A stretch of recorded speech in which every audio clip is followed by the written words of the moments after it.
You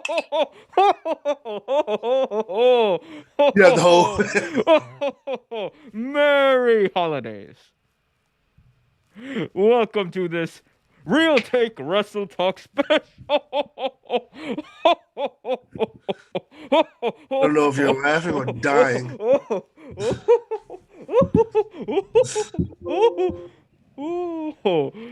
Merry holidays, happy Christmas, and everything in between. I'm McHugh, as always, here gifting you this amazing holiday special of Real Take Russell Talk. As always, my co-host, the wonderful, the always festive Trevor Sutton.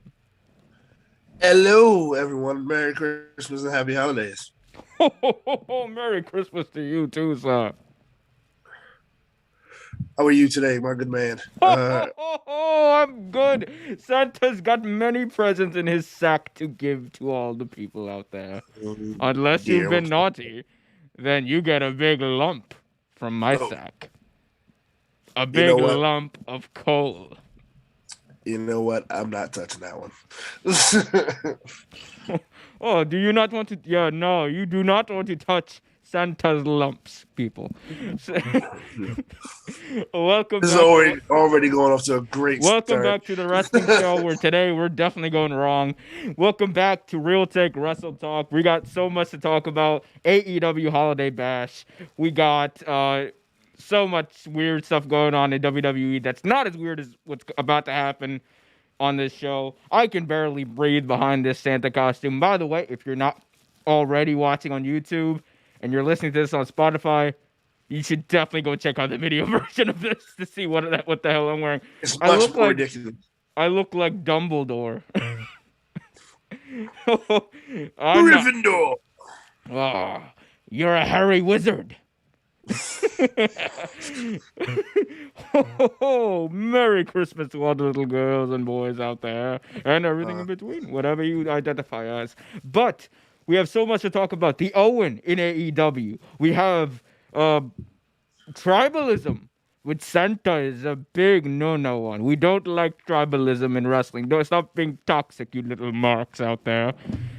Anyway, so much to talk about, so please, please, please hit that like button, subscribe, and hit that notification bell so you get notified whenever a new video is released. And also, remember, Real Take Sports is only 22 subscribers away from getting to 1,000 subs. and if you subscribe today, and if we get to 1,000, Santa will read How the Grinch Stole Christmas. Oh, look at how I set that up. Aren't I smart? Santa will read How the Grinch Stole Christmas live on Christmas Day on a stream on this channel in the Anthony Hopkins voice. So please tell your kids, tell your wives, tell your cousins, somebody tell my mama. We've got to get there, kids. MK Osborne in the chat is already here. And he says, is that a cough or is that Santa being jolly? We don't know. MK Osborne in the chat says, dang cousin, it is festive. Is MK Osborne your cousin? No, I don't know who that is. Damn sure ain't my cousin. But we're all family on Christmas. And he also says, ho to the ho ho ho ho ho ho. Ho, ho, ho. And a bottle of liking, sharing, and subscribing. We have not talked about wrestling at all, and we are damn near 5 minutes in. Oh, what a wonderful wrestling podcast this is turning into. Oh, Trevor. Let's start by talking about the one, the only, the jolliest, the nicest person to ever make Santa's list. Hollywood Cody Rhodes will be. This is gonna look hilarious when I clip this. Like, it's gonna look absolutely hilarious. This whole thing is gonna be funny as shit. It's gonna be funny as shit. Like, absolutely funny as shit. Anyway. So, AEW Holiday Bash is just around the corner. They're going to have a 2-night event. Night 1 on Wednesday night. It is going to be on a live Dynamite. Malachi Black, taking on Griff Garrison in a singles match to defend the honor of Julia Hart. Then we have CM Punk, Sting, and Darby Allin taking on FTR and MJF. Yes, he has definitely made Santa's naughty list. And we have Orange Cassidy taking on Adam Cole in a match that not enough people are talking about. Santa is very mad about that. And Nyla Rose versus Ruby Soho Destination. A really good match for in the TBS championship tournament. And then taping the same night, but airing on Santa's favorite day, Christmas, because he finally gets to put his feet up and rest for once in the year. And it's going to be Sammy Guevara defending the TNT Championship against my favorite wrestler, Cody Rhodes. And there's also going to be Hook, who has made Santa's naughty list for one reason only. That is because he did not tell Santa that he was going to be wrestling on Rampage. Santa does not watch Rampage. Santa is busy. Santa has a life on Friday night, sir. I'll have you know. I have you know. Hook will be taking on Bear Bronson. But let's talk about the match that everyone wants to talk about.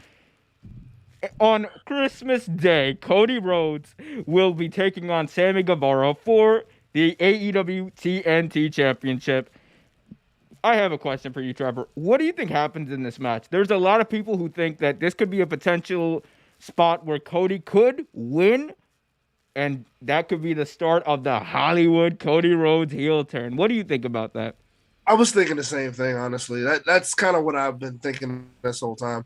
I'm thinking that that's what happens. Like he wins the belt, gets the belt back, and does the whole Hollywood heel turn, because he's been hinting to it for months.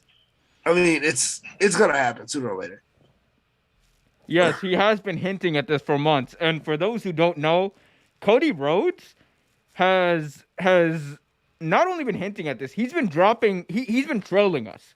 He put himself through fire the other week on Dynamite solely because when you boo him in like 2 weeks or whenever he decides to turn heel, when you boo him, he can just say, after everything I did for you people, you still boo me? I set myself on fire. He'll show up the scars and he'll be like, you still boo me. Like the heat, Trevor, the heat. It'll be resonating harder than it is resonating out of my beard right now. But it is going to be insane. I love it. I hope it happens because there's nothing more heelish or delusional than Cody Rhodes talking himself into a main event match with Sammy Guevara for the TNT Championship, and then winning the championship, booking himself to win, and then talking about how he is the greatest champion in AEW. Like, there's nothing more heel than that, nothing more delusional than that. And Arn Anderson's gonna fit into it as well. Of course he is.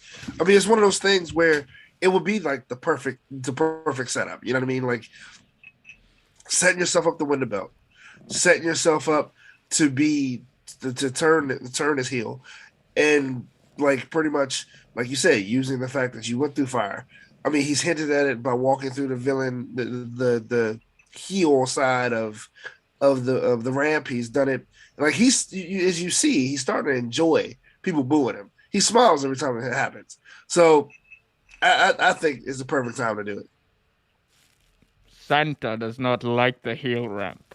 Only naughty people who want coal for Christmas take the heel ramp. Apparently. There are no apparents in Santa's world. But the one thing that is for sure, one thing that is a spoiler, as one of Santa's least favorite managers, Paul Heyman, would say, spoiler, is that Cody Rhodes will win the TNT Championship. I truly believe this. I think the fact that it's also a taped Rampage show, I think the fact that it's a taped Rampage show on Christmas in Greensboro, AEW does this thing where even if it sounds like it shouldn't happen, they want to make these types of things special because like a holiday bash or other things in the past in WCW's history happening from the Greensboro Coliseum where WCW used to hold Christmas Day events. These used to be special things, and Tony Khan and Cody Rhodes have made it known that they want to call back to those special things and make these types of events special. Make things like Winter is Coming a special event. Make Right. these things must see. There's no better way than to make a Christmas Day rampage, which a lot of people actually might not be out because of the whole Rona that's spreading around. There's nothing that would make it more special than to have Cody win on a taped show, knowing that he's going to win. People are going to tune into that match. Oh, absolutely. That's going to put butts in the seat. Like that line got Tony Schiavone many lumps of coal from Santa's sack. You keep talking about your sack. I'm concerned. Oh, don't worry. Santa has a present for you in his sack. Uh, you can keep it. I will tell you one thing. It is definitely not a PS5, Ryan Woodridge. I don't know why he's. Ryan Woodridge says, "Hi, bro. You should give away a PS5 when you get to 1,000 subs." Ryan Woodridge, I would have to have money to buy myself a PS5. PS5, exactly. I will give away a PS2. We can do a PS2. I will give away a P. Actually, no, I will not part with my PS2. My PS2 is I can give one of my away a prized PS possessions. game. A I'm giving away a PS PlayStation. game. You will get a play. You will get. You will be allowed to play. Uh, let's get to the chat. CC has joined the chat and says, "Hey Santa, hello," and his little Hey, elf. Oh, you're a little elf. Where your I'm little an ears elf. at? Where your ears at, son? Uh, I have uh, huge Ri- ears. Ryan Woodridge in the chat says, "You look like Harry Santa Potter." Already made that joke. I'm a hairy wizard. Uh, Ravens Flock said, "Let's get this man to 1,000 subs." Thank you, Ravens Flock. Liam says, "Santa came early because I'm here." Merry Oh, Christmas, Liam. Liam. Oh, Ryan in the chat says, "Hi, bro. You should know I'm not doing that, Ryan. I'm sorry." Liam in the chat says, "Merry Christmas." Liam says, "Why is your voice half Indian and half German?" Okay, breaking kayfabe real quick. Damn, this is hot. I'm basically trying to do the South Park version of Santa, and if you listen to how Yeah, I he know. talks, it's exactly like Yeah, this. Oh, this it's looks really weird. good. This is now, hey, yeah, we got. Oh, this is a Southern Santa. I'm like the Briscoes' grandfather. Oh Yeah, those shit. names my boys. Oh, Oh, this is dissenting. fuck. We're 14 minutes in. We barely touch one topic. LMAO German Santa. Ryan says, "Hi, bro. What is your thoughts on Vince maybe firing Austin Theory?" Oh, we'll get to that. I have a segment about this in a minute. But before we get to any of that, Trevor, what else are you looking forward to in Holiday Bash? Oh man. Let's see. Of course, this match. Of course, the Cody Rhodes match. Like you said before, no one's paying more enough attention to the Adam Cole and Orange Cassidy. You know, I love Freshly Squeezed. I'm a big fan of Orange Cassidy. I think it's gonna be a great match. I can't wait to see it. Still there? Oh, is that it?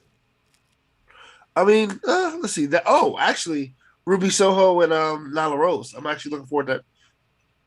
You make me sad. That's Orange Santa and Orange Santa. Santa does not want to make you sad. But Okay, no, Nyla Rose and Ruby Soho. I might need to actually take this off pretty soon, but continue. Yeah, dude, I don't understand how Hey, you're keeping it on so long. actually, okay, no, I have a serious question. I love how I'm saying this. I have a serious question for you, though, Trevor. Okay. So we're seeing this Malachi Black thing happening, right? Where he seems to be, infecting people. He seems to be adding people. We just basically saw Brody King, who we believe to be Brody King, get kind of inaugurated or whatever into his cult or whatever, or his stable. What's it called? The House of Black, right? So Yeah. what do you think about this? What do you think about the way Malachi Black has brought members into the House of Black by spraying them with mist and then, them being possessed or what have you, or being beholden to him? What do you think about the way it's worked out with Julia Hart, the person we assume to be Brody King, maybe Dante Martin, and that kind of explains how he's been conflicted with his decision making. Maybe even Cody Rhodes, because remember, Cody got sprayed with the mist, and ever So since did. then, what's been happening? He's been conflicted with how he feels. So, what do you think Yep, about that's true. Malachi Black and the House of Black and how this is all playing out? You know, as we've talked about before, AEW has done one. If AEW has done one thing right, it's been storytelling.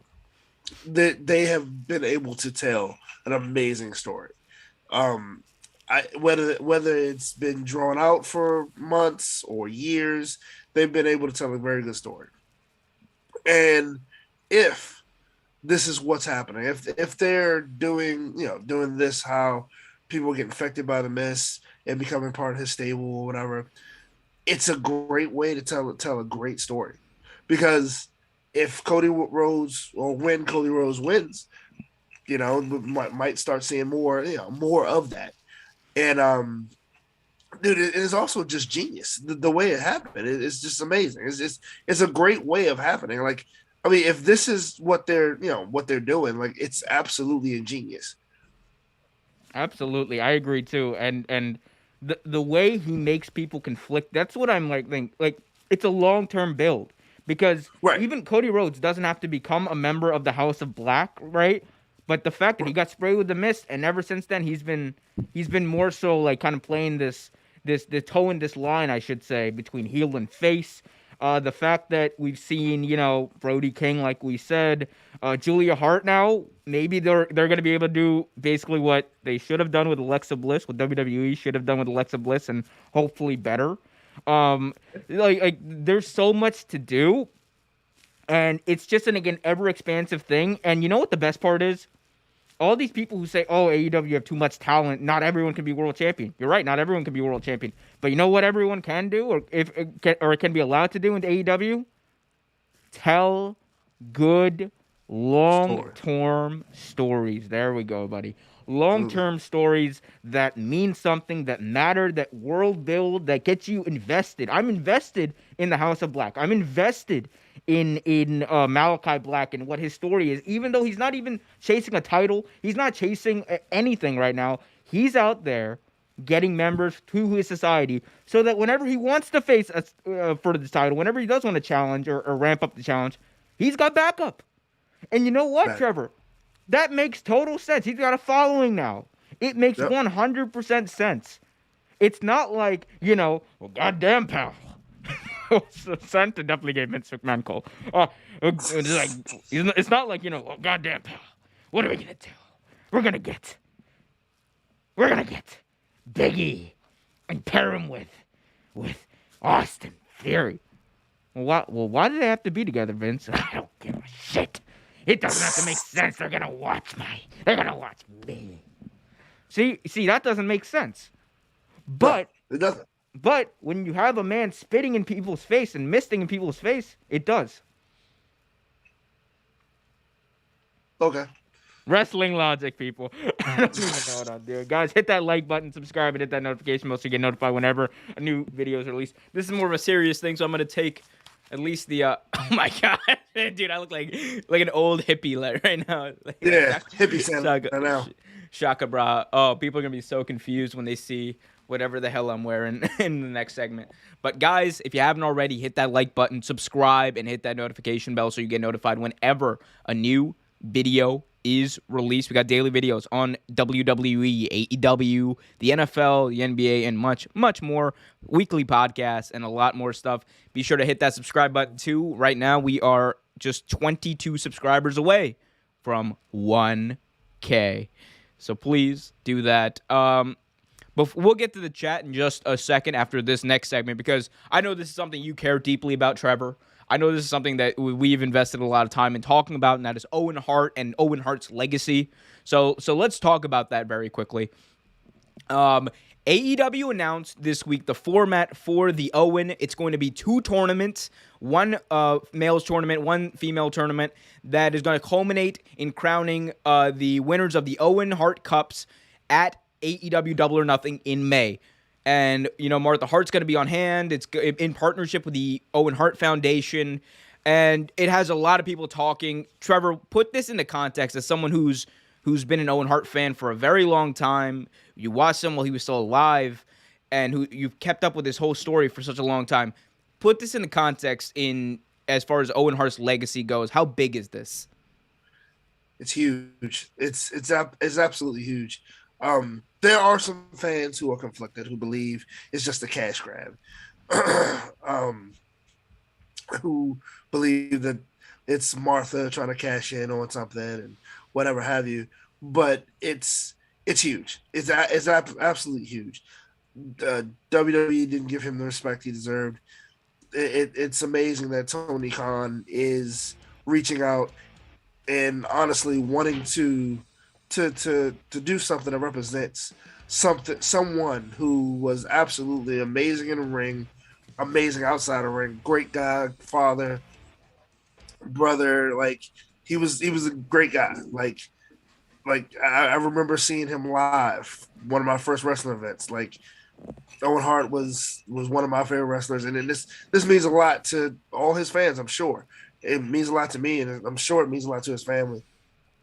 Yeah, and I mean, like that's why I want to get your context as far as being an Owen Hart fan, as someone who not only watched him, but we all do, like we watch wrestlers and you admire them, and like Owen was like an easy wrestler to admire. His story, him being the little brother and still being the only one on the roster who at times was able to outshine Bret Hart. Uh, Yeah. it just speaks volumes of who he was and at that time it was as a person.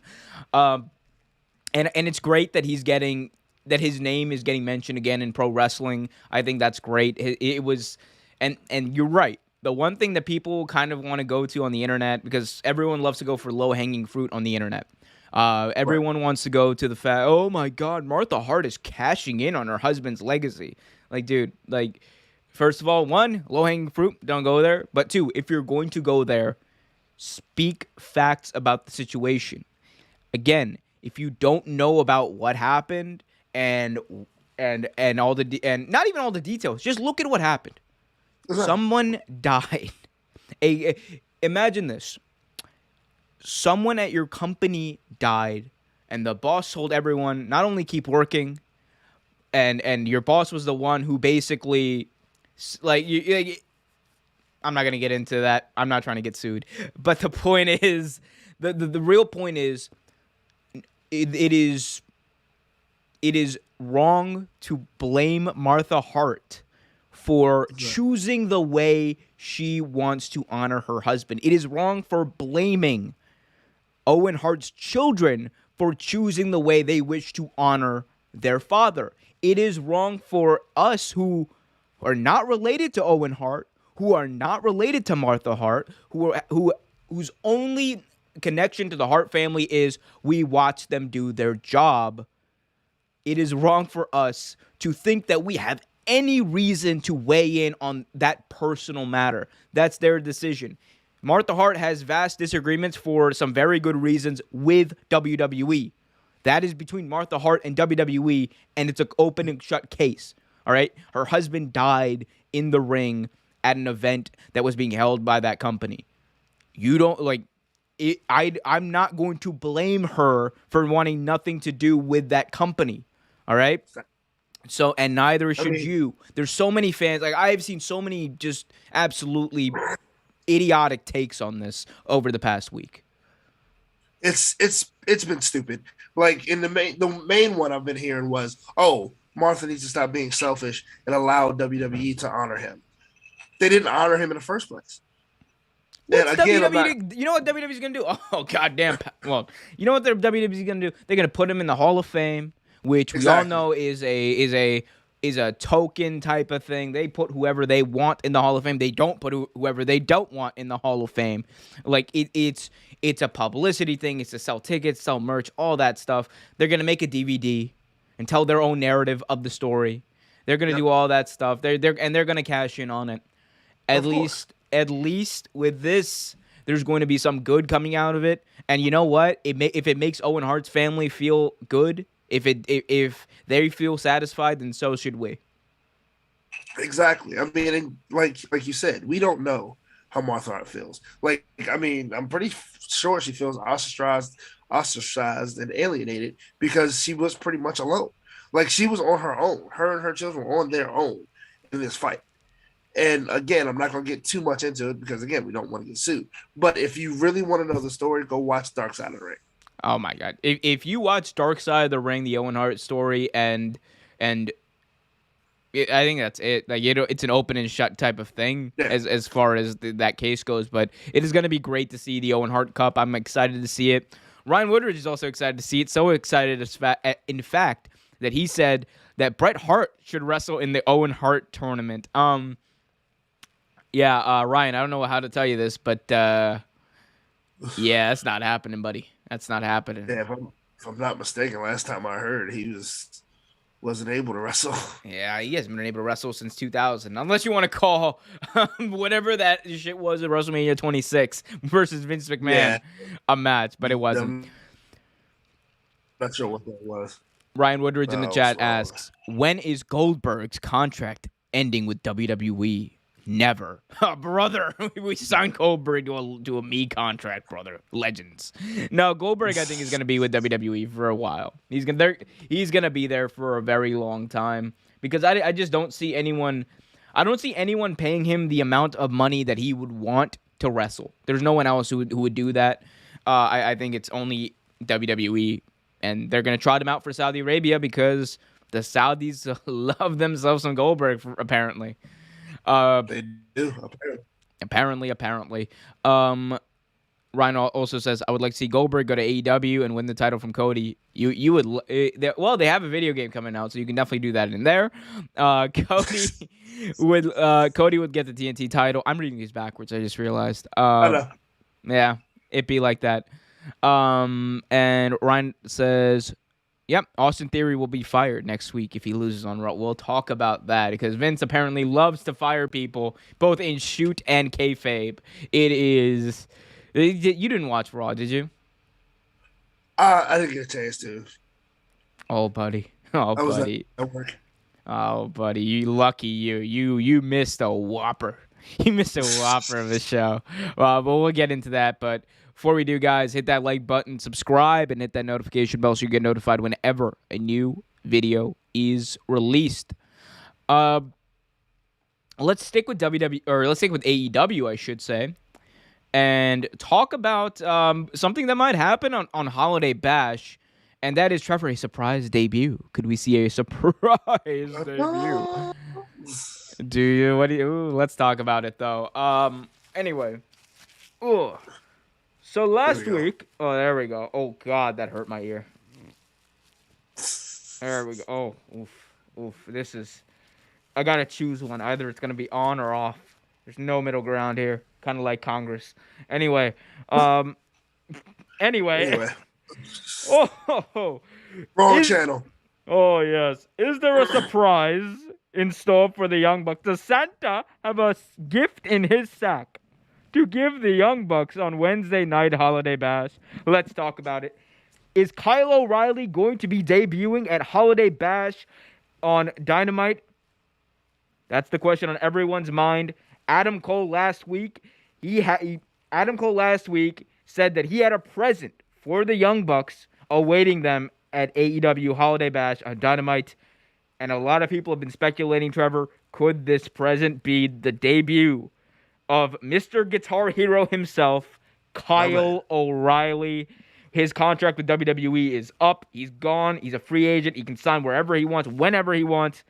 And a lot of people said, why not bring him in now? Make Holiday Bash Night 1 special. Make it must-see. Do you think Kyle O'Reilly will debut tonight? Tonight or tomorrow? Bro, just go with it. Okay, gotcha. I was like, wait, confused. It's possible. It's definitely possible. Dude, do you know the pop he would get if that happened? Oh my God, that would be amazing. But I think it's time. If you're gonna do it now. Like, why not? I mean, there's nothing else back. He definitely is a free agent. He can sign wherever he wants. You don't have to wait for that 90-day contract up. Sign him. Why not?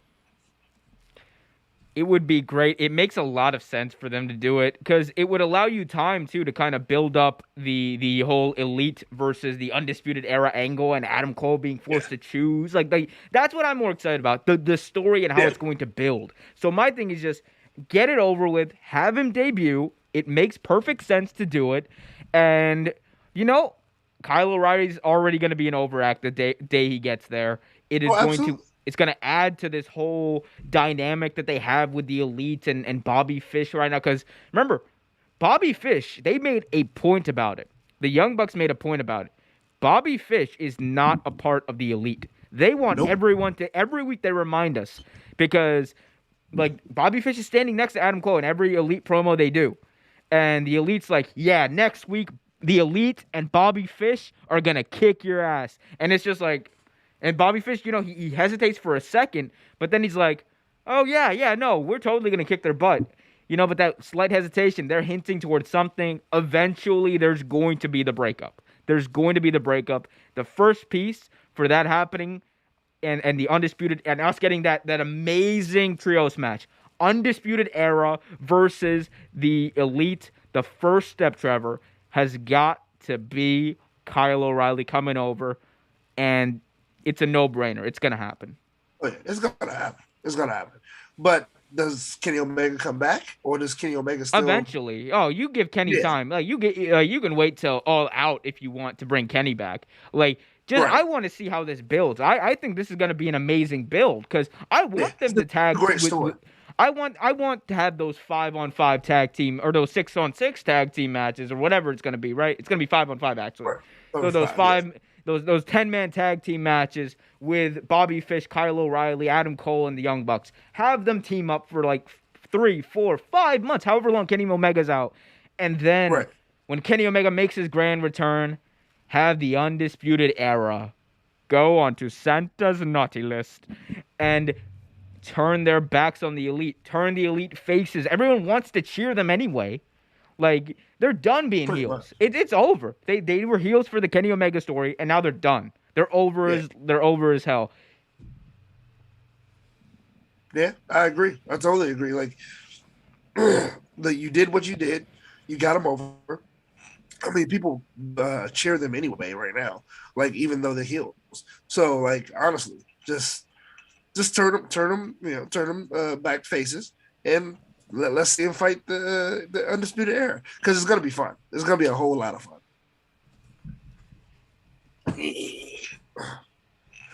Santa went to rock school.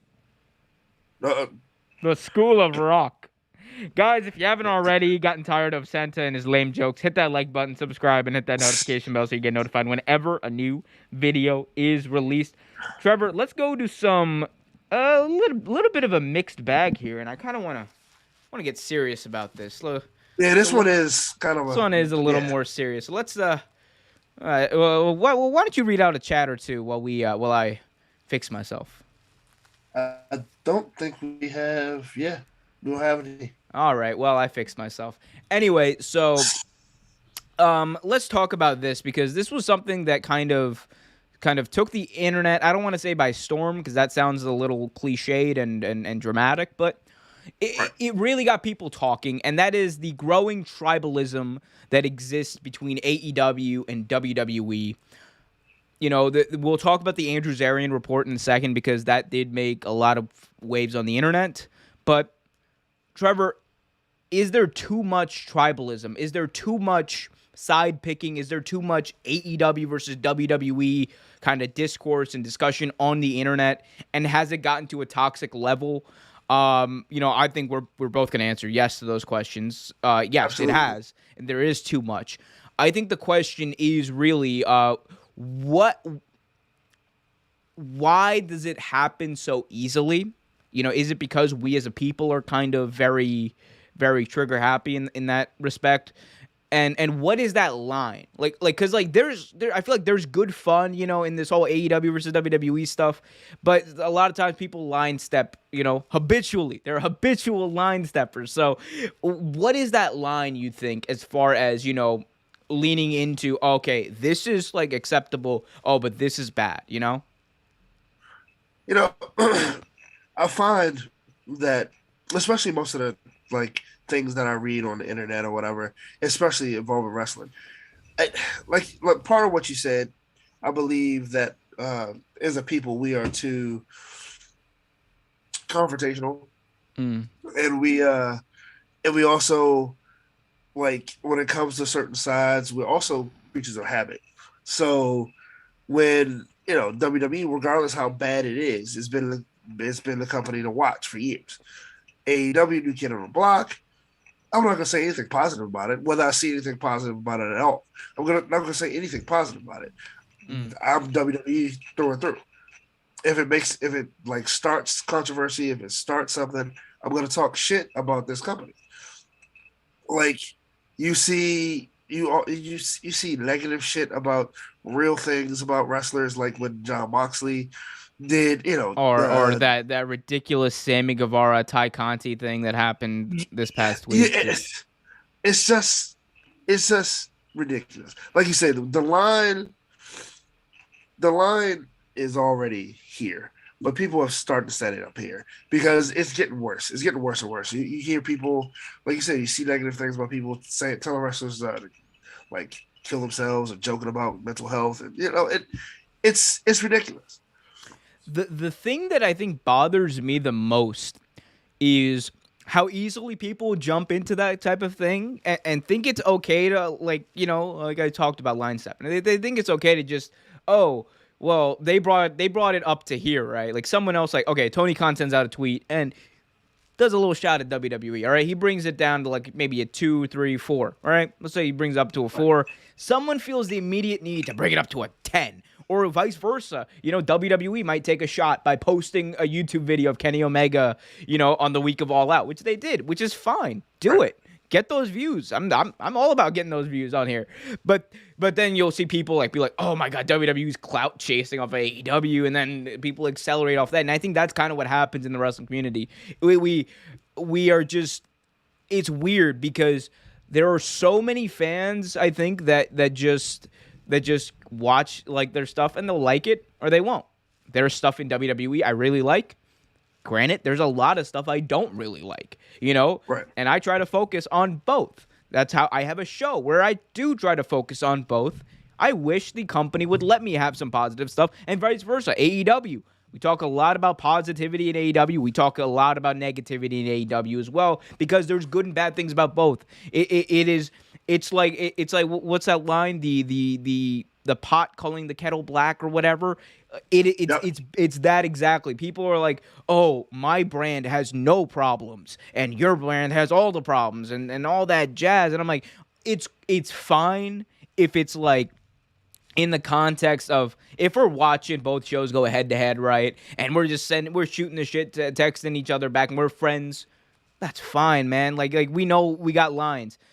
There, Right. like the amount of crap you see online from wrestling fans, like, oh, AEW can't even crack a million.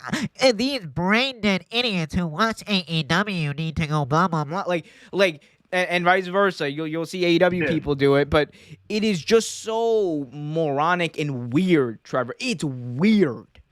It is so weird the way people try to escalate these types of situations, and it's only getting worse. Which is why, like, I don't even feel like like people need to like stop tweeting about wrestling or whatever. But I think like it's just unhealthy for some people to be obsessing about it this much because there are just some people I think that are just not going to be happy. There are Yeah. genuinely some people out there who are not going to be happy with anything they see in pro wrestling. No, they're not, and you're absolutely right. Like you have your you have your fans that are just haters on everything, no matter what, like promo or anything that was great. They're still gonna be like, oh, that wasn't good. It was okay, but I've seen better. Like it's just nothing is good. Like nothing is great or anything. Like you said, like it's Oh okay my if me and goodness, that MJF promo, the MJF CM Punk promo was not as good as CM Punk's promo in 2006 at this indie show I went to that nobody else saw. Mark. yeah, it's ridiculous. It's And ridiculous look, because I there I mean, am. I'm doing it too. I'm bringing it up to a 10. This is like I think you're right. We as a people are just screwed. yeah, we are absolutely. Merry Christmas, Marks. We're fucked. I do actually though want to talk a little more on a more serious note. I guess there was a report that came out from Andrew Zarian of the Matman Wrestling Podcast, and Andrew Zarian, by the way, Andrew does a lot of great work. He reported something about feelings in WWE about the Jacksonville Jaguars, of course, who are owned by Shad Khan, who's Tony Khan's father. So the Jacksonville Jaguars fired Urban Meyer, right? Jacksonville fired Urban Meyer, and there are apparently feelings in WWE. And we were talking about the growing tribalism. I'll just actually read out Andrew Zarian's report. So, in a tweet last week, Andrew Zarian of the Matman Wrestling Podcast noted that Jacksonville Jaguars' decision to fire head coach Urban Meyer is apparently heavily discussed amongst people in WWE, which... And for the reason it's discussed is apparently kind of stupid, because apparently there are people who are trying to equate what the Jags did. And of course, Tony Khan, his father, owns the Jacksonville Jaguars. He's also an executive with the Jacksonville Jaguars. They're trying to equate what the Jags did with Urban Meyer to what WWE is doing with all of these releases. The report apparently went on to say, and there were many people online who echoed those sentiments, but the report went on to say, with that, there seems to be a divide happening with talent in both companies. Spoken to multiple sources yesterday, and they feel like many would not go to the other side if the opportunity was there. Either your team WWE or your team AEW. For many, went on to say a few weeks ago, I had mentioned that both sides feel in full competition with each other. Many are team WWE and many are team AEW. Some say this is still full tribalism. So Zarian kind of put it all out there. First, what do you think about the comparison, right? The comparison that Jacksonville Jaguars, who are not AEW, fired Urban Meyer, and comparing that to the WWE releases. What do you make of that? And again, Andrew Zarian did not say that. He talked about that being a narrative. So what do you think about that? Like you said, that's kind of stupid. Like, you're jealous that we did something negative just to match your negative? That's dumb. Like, I mean, first off, the firing of Urban Meyer had nothing to do with anything else. Budget cuts. Yeah, nothing to do with budget cuts. The dude kicked an employee. He assaulted a player. He assaulted a player. He did nothing for the team. Let's just be honest. Like, he did not help the Jacksonville Jaguars, not one bit. I think that team regressed. Yeah, you're right. This gets me heat. It's a dumb thing, and I really want to quickly get away with it. If you genuinely want to compare Urban Meyer getting fired by the Jacksonville Jaguars, which, all right, you can say they're some way associated with AEW. All right, I get that much. They are in some ways associated, right? But if you want to compare that to WWE not only releasing tens upon tens of wrestlers during a pandemic, but employees, you want to compare those two things like they're equal in any way? It is not true. You need to if you think that's true, you need to, I don't know what you need to do. You need to read. You need to start reading more. You need to educate yourself about basic fundamental logic. If that's how your brain works and you are just everything, you have to spin everything into an either anti-WWE or anti-AEW thing, that is just dumb. Stop doing it. Secondly, So Urban Meyer deserved to get fired, assaulted an employee, was a detriment to the team, started benching many of the best players on the team, was hurting the team. That's why he got fired, all right? Secondly, the tribalism that is growing apparently in the locker rooms, we've seen it before. It happened during the Monday Night Wars. There was that sentiment that you were Team WWE or Team AEW. And I think that's true to an extent. I feel like, and then you could definitely say it about people in AEW. I feel like there's a lot of people in AEW who are Team AEW or die. Like John Moxley just wrote a book where like a good like I want to say 1/4 of it is just him just talking about how he did not think his time in WWE was pleasant and saying some unpleasant things about some people in WWE, most notably Kevin Dunn, which, oh my God, read the book. It's I haven't read all of it, but I've read that. masterful. What he said It about was Kevin amazing. Dunn was insane. But so there's that. I think there exists definitely on there from WWE's side. I would definitely see people being Team WWE. Seth Rollins, we're WWE. We're the future. Now, then, forever. I'm Seth Rollins. yeah, I totally see Seth Rollins being that. He's done that. He's tweeted about it. So Yeah. So that's true. That is true. That's true. It happens. But you know what, Trevor? It only happens until it doesn't. Because at the end of the day, man, when either WWE or AEW put that good green in front of you, when they put that money in front of you, Trevor, it's gonna be hard to say no. When MJF comes up, his contract comes up, and WWE offers him a boatload of money. And if AEW doesn't match that, it's going to be hard for him to turn that money down, vice versa for anyone else. There's specific talent there will be a bidding war for soon enough. And I think that's fine. And if the talent want to be tribal about it, I think that's fine. Because you know why, though? Because they have a vested interest in being tribal about it. Us fans, our vested interest stops when the show ends, my G. The show's over. It's fine. It's just chill out. It's not that deep, all right? But if you're out here and you're complaining about, oh my God, son, what a trash show. Okay, cool, trash show. And then you want to go throw ad hominem attacks at specific people for no reason. Like the Ty Conti, Sammy Guevara, and Pam thing, that bothered me so much. Yeah. The fact that there are people out there who would, and I want to give it any more attention than this, the fact that there are people out there who would who think that they are free to talk about someone's personal life and just make stuff up, not even report on it, not even talk, make stuff up. Make stuff up. Nope. It is insane, disgusting. If you do that, shame on you. Get better. Yeah, the whole thing made no sense. As much fun as I have with wrestling and happy to be part of the community, it's one of the most toxic communities possible. Oh yeah, Pat McAfee literally said the same thing on his podcast. Yeah, he did recently. Yeah, like the wrestling community is completely toxic. Yeah, absolutely. And you know who's not toxic, though? This Real Take community that we've built.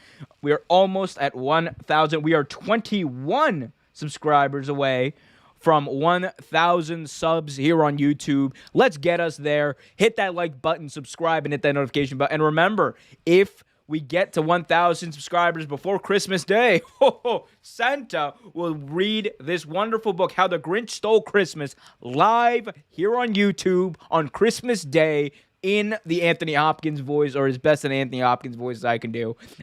So if you want to see that garbage, please subscribe. Also, hit that like button, all that jazz. Trevor, do we have any questions in the chat? Let's see. I shut down one of my computers, sorry.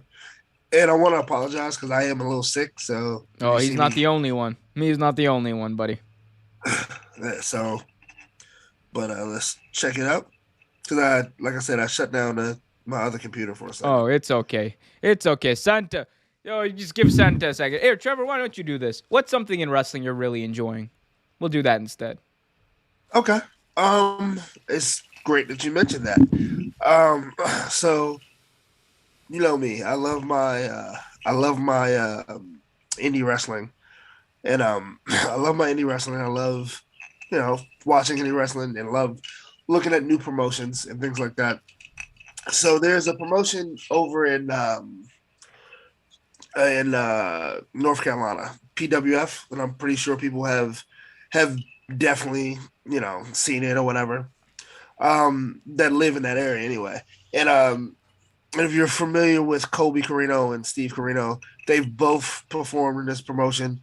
Actually, I think Steve Carino has something to do with talent or actually training some of the stars Adam Cole is also Mr. Wrestling 3. my man. Adam Cole has actually been through there a couple times, but when I was in this summer, I believe I told you I went to Ohio, and I went to Ohio and I was at a family reunion. I met a young man named Malik Matthews.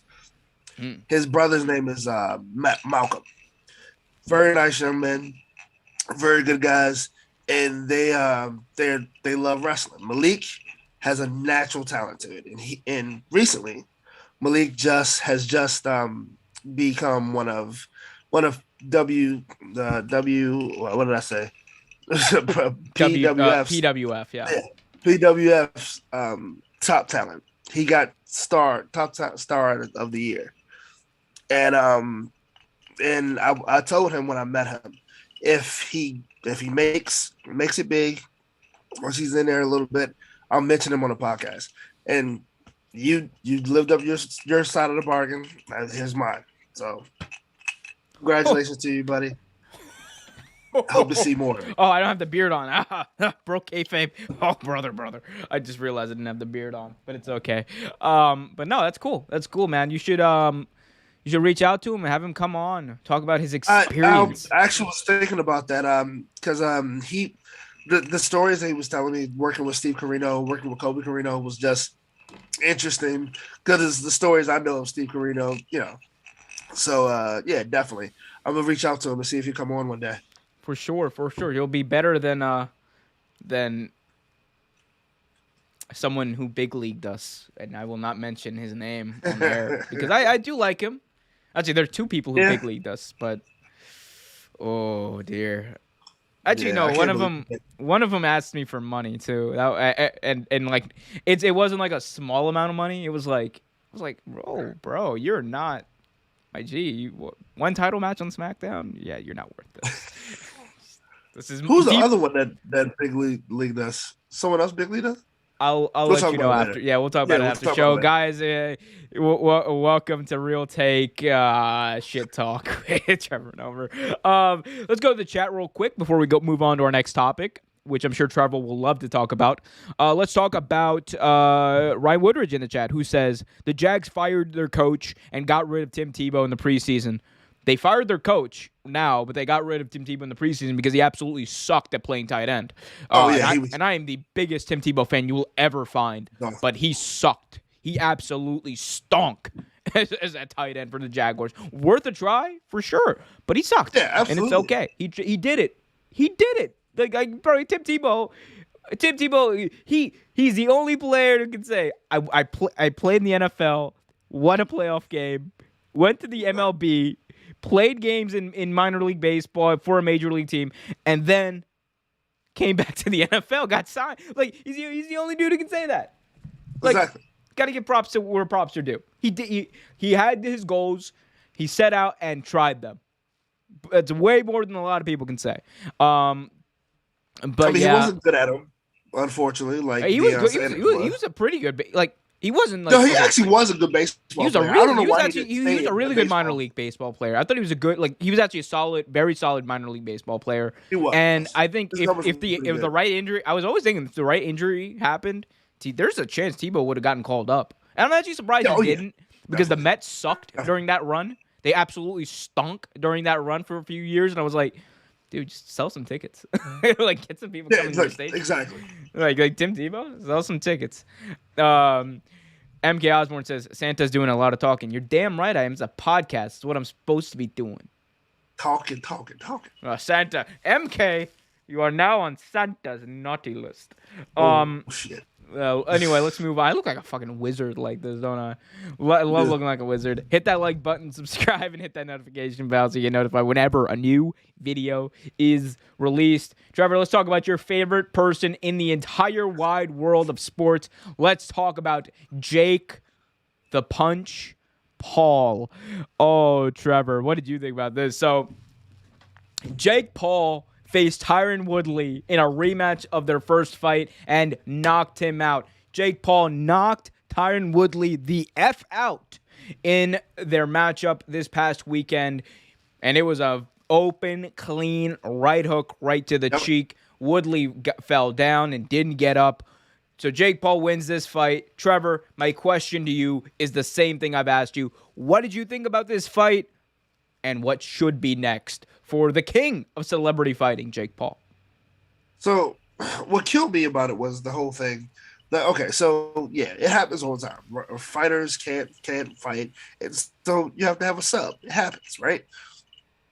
But he said, he prefaced this by saying, "Oh, Tyron Woodley has been training, so he grabbed the fight." Tyron Woodley has been training for UFC. He hasn't been training for boxing. So, to be fair, the principle, I'm just want to say this. To be fair, the principle of keeping your hands up is pretty much. Oh, I'm getting to that. It's pretty much a getting thing to that in UFC too. Like UFC fighters also know to keep their hands up.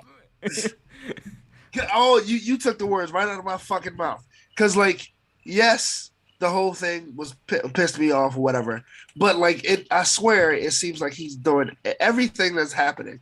He is getting out of fighting boxers. Because he was supposed to fight Tyson Fury's brother.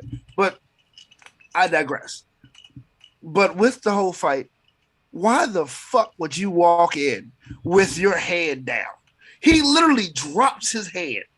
He sees the punch coming. He doesn't even brace himself. He drops his hand and gets popped right on the chin, out. Like, it's getting ridiculous. It's getting absolutely ridiculous. Like, can Jake Paul box? Yes, I've said this many times. He is a nice young talent with with some good training. He could probably do well in actual boxing. But I don't believe he will ever fight a real boxer. Oh, he'll fight Mayweather. I think that fight in a year or two is going to happen. Like, the amount of money that's going to be involved in that fight is going to be ridiculous. Because, like, look, I like Logan Paul. Or actually, no, I don't like Logan Paul. But, you know, hey, respect to Logan Paul for facing, it was Logan Paul, right? Yeah, he faced Floyd Mayweather. Respect him for that, because there's more balls than I will ever have. I'm never fighting Floyd Mayweather. I don't care if you give me $100 million. Although, I might. But in all seriousness, I think that, like, that's a fight that's going to happen. So eventually he's going to face a boxer. I just don't think the majority of his career fights are ever going to be against boxers. Because let's be honest about it. People get into boxing, you know, like, obviously so for the love of the sport. But when you go professional, you do it for what? To make money. Exactly. Logan Paul is not going to make money, you know, coming up into the ranks of boxing. Logan Paul knows, everyone else also knows, he's going to make immensely more money than millions, billions of people will ever make in their lives for one fight against a YouTuber, a TikToker, a former NFL player or NBA player, what have you. And that's just what boxing is, or primetime boxing is. It's prize fights. It is prize fightings with celebrities, and that's what people want to see. That's what people pay to see. It's arguably saving the sport in a way, because people really aren't paying to see other types of fights, like Pacquiao versus Mayweather was the last big fight that people were really clamoring for, and that was years ago. So I think that's just it. I think, you know, eventually he's going to face a boxer. I think it's going to be Floyd. I just don't know. I just don't see anyone else, like, stepping into that realm as far as being a boxer that's going to be able to take him on, unless someone comes up. He might fight Fury's brother. I mean, he might fight Fury's brother after he, like, gets over the injury. Yeah, but also he's fighting Fury's brother. He's not fighting Fury because he can't fight Fury because they're in different weight classes. Exactly. But, like, you know, Fury's another one. Like if they were in the same weight class, that could be a big primetime fight. I just don't. I mean, it could be a catchweight fight. Yeah, like, that's true too. But I mean, look, I think we need to put the idea of Jake Paul, like, fighting a boxer to bed, because it's just, one, not realistic at this point, and it's unfortunately. And fortunately, in a way, yeah, because if you like the sport of boxing, I want to see what Jake Paul can do coming up in the rank, because I think he's way more talented than his brother. He's way more talented of a boxer than Logan Paul. And I mean, I think the next step actually for him is Le'Veon Bell, because apparently Le'Veon Bell called him out on Twitter. He said, "Stop fighting. When are you going to start fighting real fighters?" And then, like, and it was funny. He's like, "I'll cut you." He's like, "I'll knock you out faster than you got cut by the Ravens." And I was like, oof. Oof, buddy. Oof. But yeah, Oof. I think it's gonna be fine. One thing I will say, dude, you talked about Woodley, you know when he saw the punch and he put his head down, bro. If you know what he did in that moment, he saw $50 million Oh yeah. Oh about yeah. to drop into his direct deposit right into his account. That's what he was thinking Oh about yeah. when he dropped his hands and put Oh his yeah. head down for that punch. He saw $50 million to get knocked out by Jake Paul. Like Right here. I Right here, buddy. Right I here. I didn't want to say that, but that's what I would thought. That's exactly what I thought. Like, cause like you said, like I said, he is. You watch it. He drops his hand. He drops it. Soon as he drops it, bam, it happens. He's down. Like no one. No, I mean everyone makes mistakes, right? But no one trained in the sweet He's a science UFC will fighter. He's an drop the MMA hand. fighter. Like that's like even something in MMA you learn. Defend yourself, my G. Like it's That's the what I same said. principle. No one that trained in fighting would do that. No But one that, would but do that. No one. that's like okay. I'm just gonna straight up ask you this, Trevor. Was it a fixed fight? I think some of them have been. I think the Ben Do you think Askren this one fight was? This second go round may have been. Honestly, it could have been. The way he dropped his hand, it really could have been. Like honestly, I hate to say stuff like that because I'm not a conspiracy theorist and I don't believe stuff like and I don't believe like in fiction sports and stuff like that. But the way he dropped his hand and what I know about fighting, boxing, MMA, whatever, you don't do that. Yes, you can make mistakes. Everyone makes mistakes, but you don't do that. And he literally like did that, and he didn't even flinch. He didn't even brace him. It just happened. So, do I think this was a fixed fight? It definitely could have been. Dude, the cha-ching you heard from Wilder's, or not Wilder, the thing is the cha-ching you heard from that man's phone, like when that knockout happened, was louder than the bells on your hat right now. And if you love the bells on Trevor's hat, hit that like button, subscribe, and hit that notification bell so you get notified whenever a new video is released.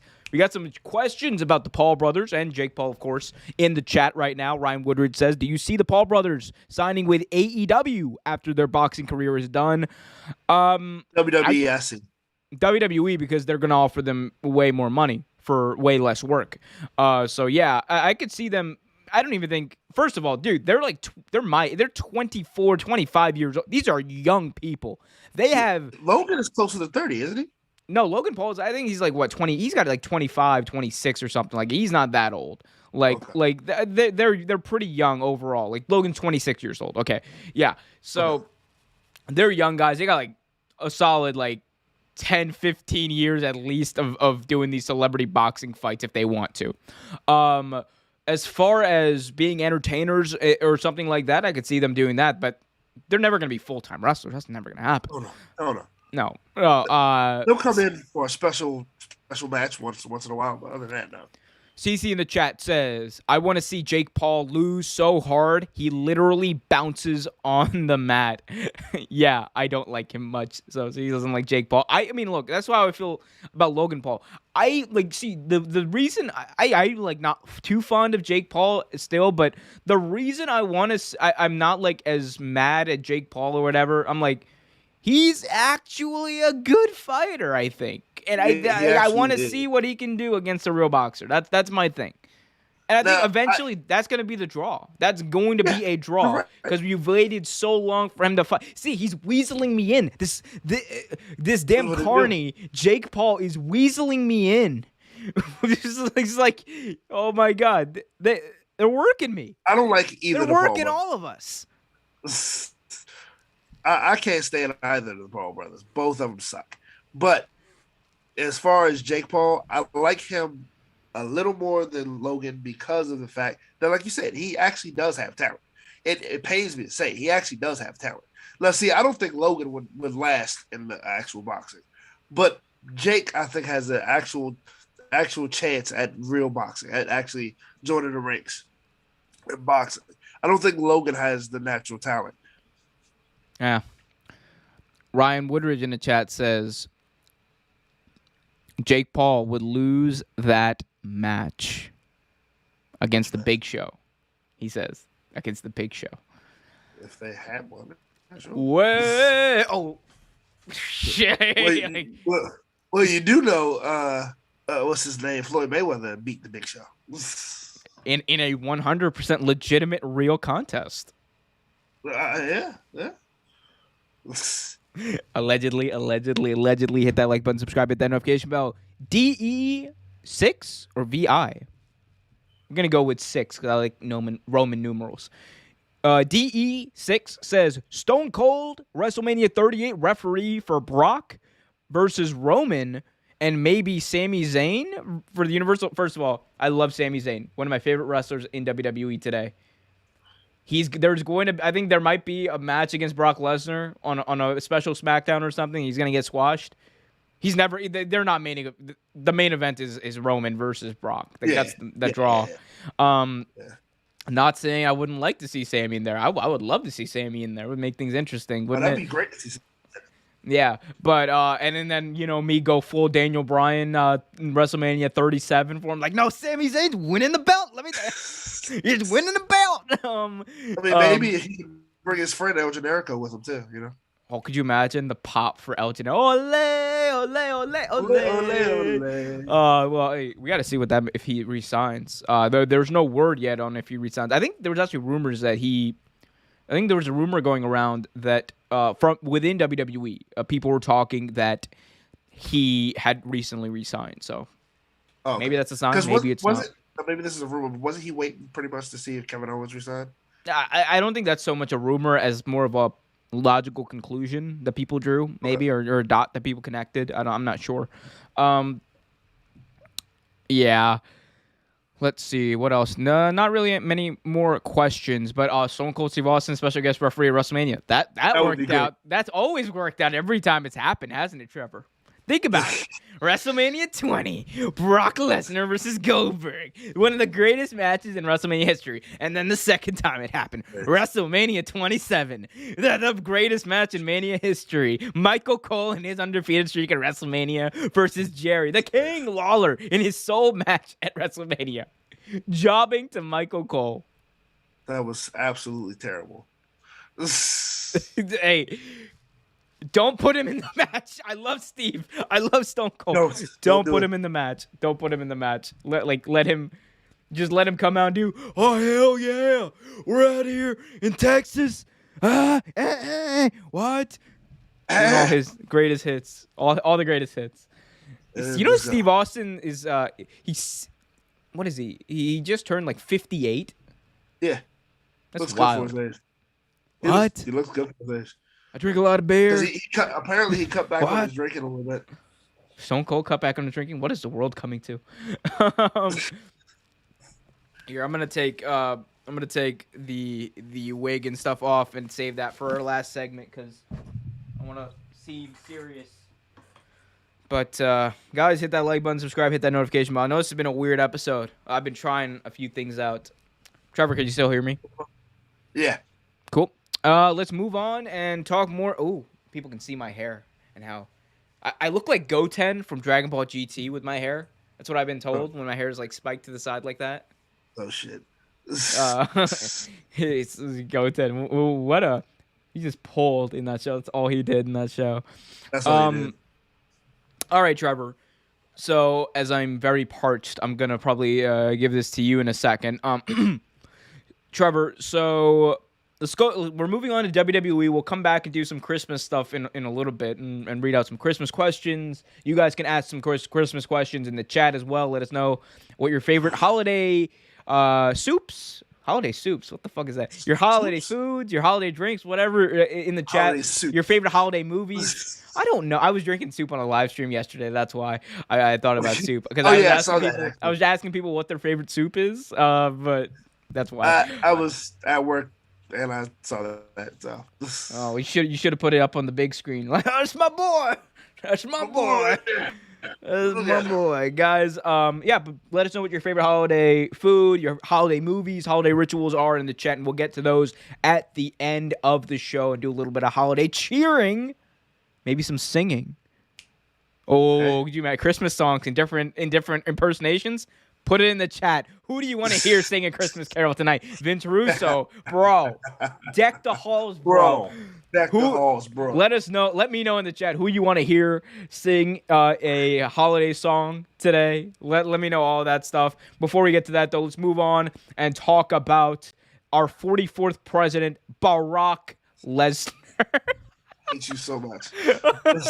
What? Hey! Don't blame me. Blame Paul Heyman for saying it that way. He's like Barack Lesnar. I'm like Barack, bro. Barack?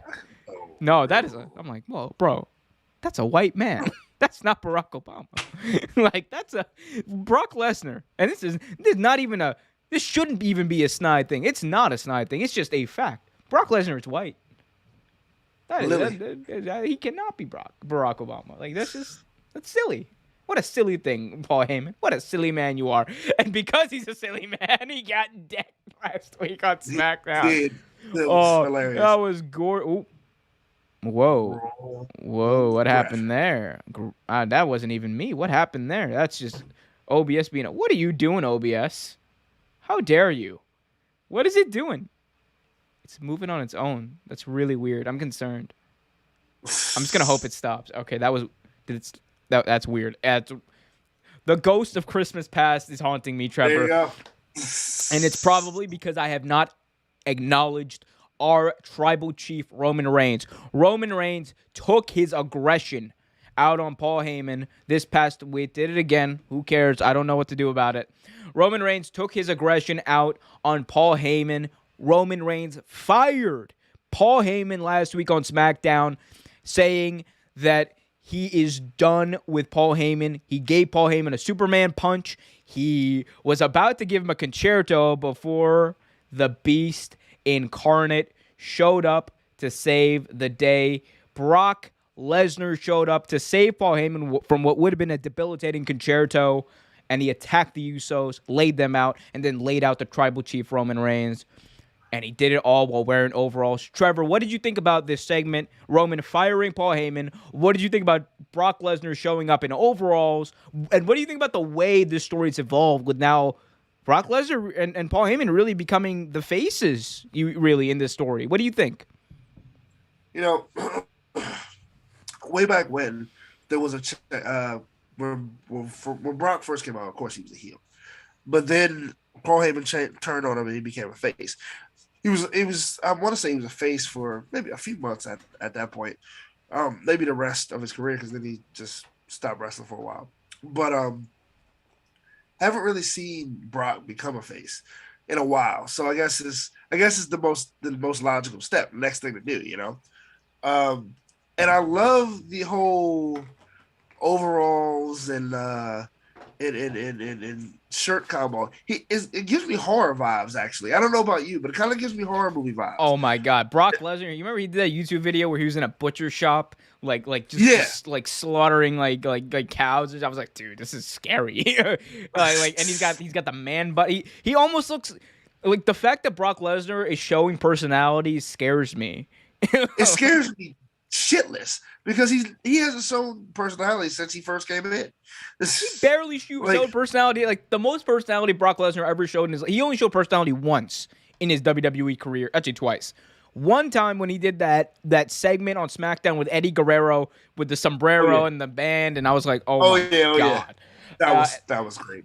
And then boombox Lesnar when he won Money in the Bank. That was great too. That was actually even that was for a second. Remember Paul Heyman started dancing and Brock was like, "Hey, cut that shit out." Cut that shit out now. Oh my God, no, it's completely sidetracked now. Remember when Brock Lesnar realized that he could cash in Money in the Bank whenever? Like that may have been the funniest thing he's ever done because it was so small and subtle. Like Brock Lesnar's not paying attention to the product.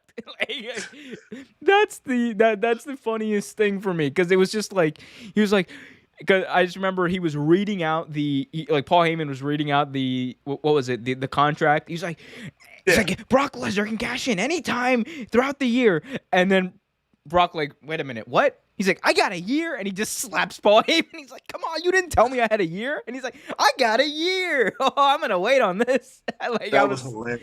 amazing. Was but going back to this specific storyline, I think this is great because we haven't really seen. You're right. We haven't seen Brock Lesnar rather as a full-on embraced babyface in such a long time, and he hasn't had such a hot heel to work with ever in his career. You could say, because who did he work with when he was coming up as a face in WWE the first time? Big Show. Big Show. He all love to Paul White. No more BS, but. No more BS. Big Show was not a top heel at the time. Kurt Angle. Again, not really a top heel. This Roman Reigns, one of the best heels in our generation. So I want to see I only don't want to see the dynamic. I want to see just how this plays out moving forward. It is going to be crazy. And I think it's going to be a fun ride, as fun on that Friday night tomorrow. Like I think I'm full on JBL with him. Like I'm here for the ride. I love this. And you know what? I like the fact that something happened between these two because for the past few weeks, like Brock has been the most entertaining thing on SmackDown. There hasn't been much to really gloat about on SmackDown recently, Trevor. I don't know if you've seen it. I've watched it. It has been bad. It has been really bad. The best segments involve Brock Lesnar and Sami Zayn. And Roman Reigns getting a bit stale. He not him as a champion, but just like what they have him doing is I'm just like, all right, cool. He's not even doing much, But when Brock Lesnar's doing more work than you, I'm like, come on now. It was very entertaining. The whole him firing Paul Heyman was entertaining. Oh yeah, I mean, what did you think about the way that happened? You kind of knew it was happening, though. You kind of knew it was gonna happen, though. I love that line by Paul Heyman when he told Roman Reigns the truth. I'm not protecting Brock Lesnar from you. I'm protecting you from Brock Lesnar. I was like, dude, you're about to get laid out. And he still said it anyway. Loyalty. Get you someone loyal to you like Paul Heyman's loyal to Brock Lesnar. Exactly. This man, look how happy Brock looks. I don't like this. This scares me. What is this happy Brock? Like I said, it gives me horror vibes. His outfit gives me horror vibes. Look what he did. Roman Reigns is like 260 pounds. That's scary. That's fucking scary. Done the same shit to Big Show. He's done the same shit to Mark Henry. Oh my gosh. We got some political questions in the chat. I will not be answering political questions on this stream right now. We try it. We don't do that here. There's a time and a place for that. It's not time and place for that. What is next? You want to read any of the other questions in the chat, Trevor? Apparently, let's see. Cece has requests of Christmas music for us to sing. Oh, in whose voice? She didn't say. She didn't say yet. Oh. She did say Jingle Bell Rock for both of us to sing Jingle Bell Rock. She said I should sing Jingle Bells, Batman Smells. Omar, you should sing the 12 Days of Christmas. Should I do it? And Ryan Weber says, Trevor, can you sing Rock Around the Christmas Tree in Hulk Hogan's voice? Oh, so you got a request for you? Oh, Trevor. Oh, you just wait. The last, 30 minutes of this show are going to be, or 15, whatever minutes of the show are going to be crazy. That's going to be great. Oh, and there's something I actually want to, because he mentioned something. Ryan Woodbridge said, Trevor, did you see, I know this isn't what we talk about here. Did you hear about the Wisconsin's Women's Badgers volleyball won for the first championship on Saturday? I actually was, believe it or not, I actually watched this. And I was at work. And they actually were the underdogs. They I think they beat Nebraska. It was actually a good thing to see. So I did hear about it.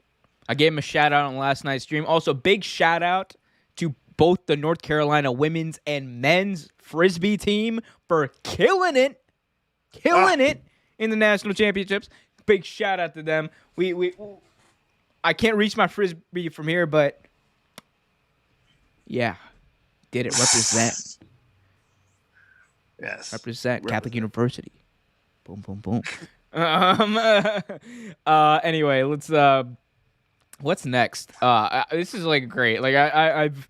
In case you guys can't check out, I'm sick and I have checked out. And like this was a very, very drastically thrown together show at the last minute. So I mean, this was honestly well needed. I'm also sick, like I said earlier. So this was honestly well needed. I think it's very lackadaisical. I think we both needed this. You're fired.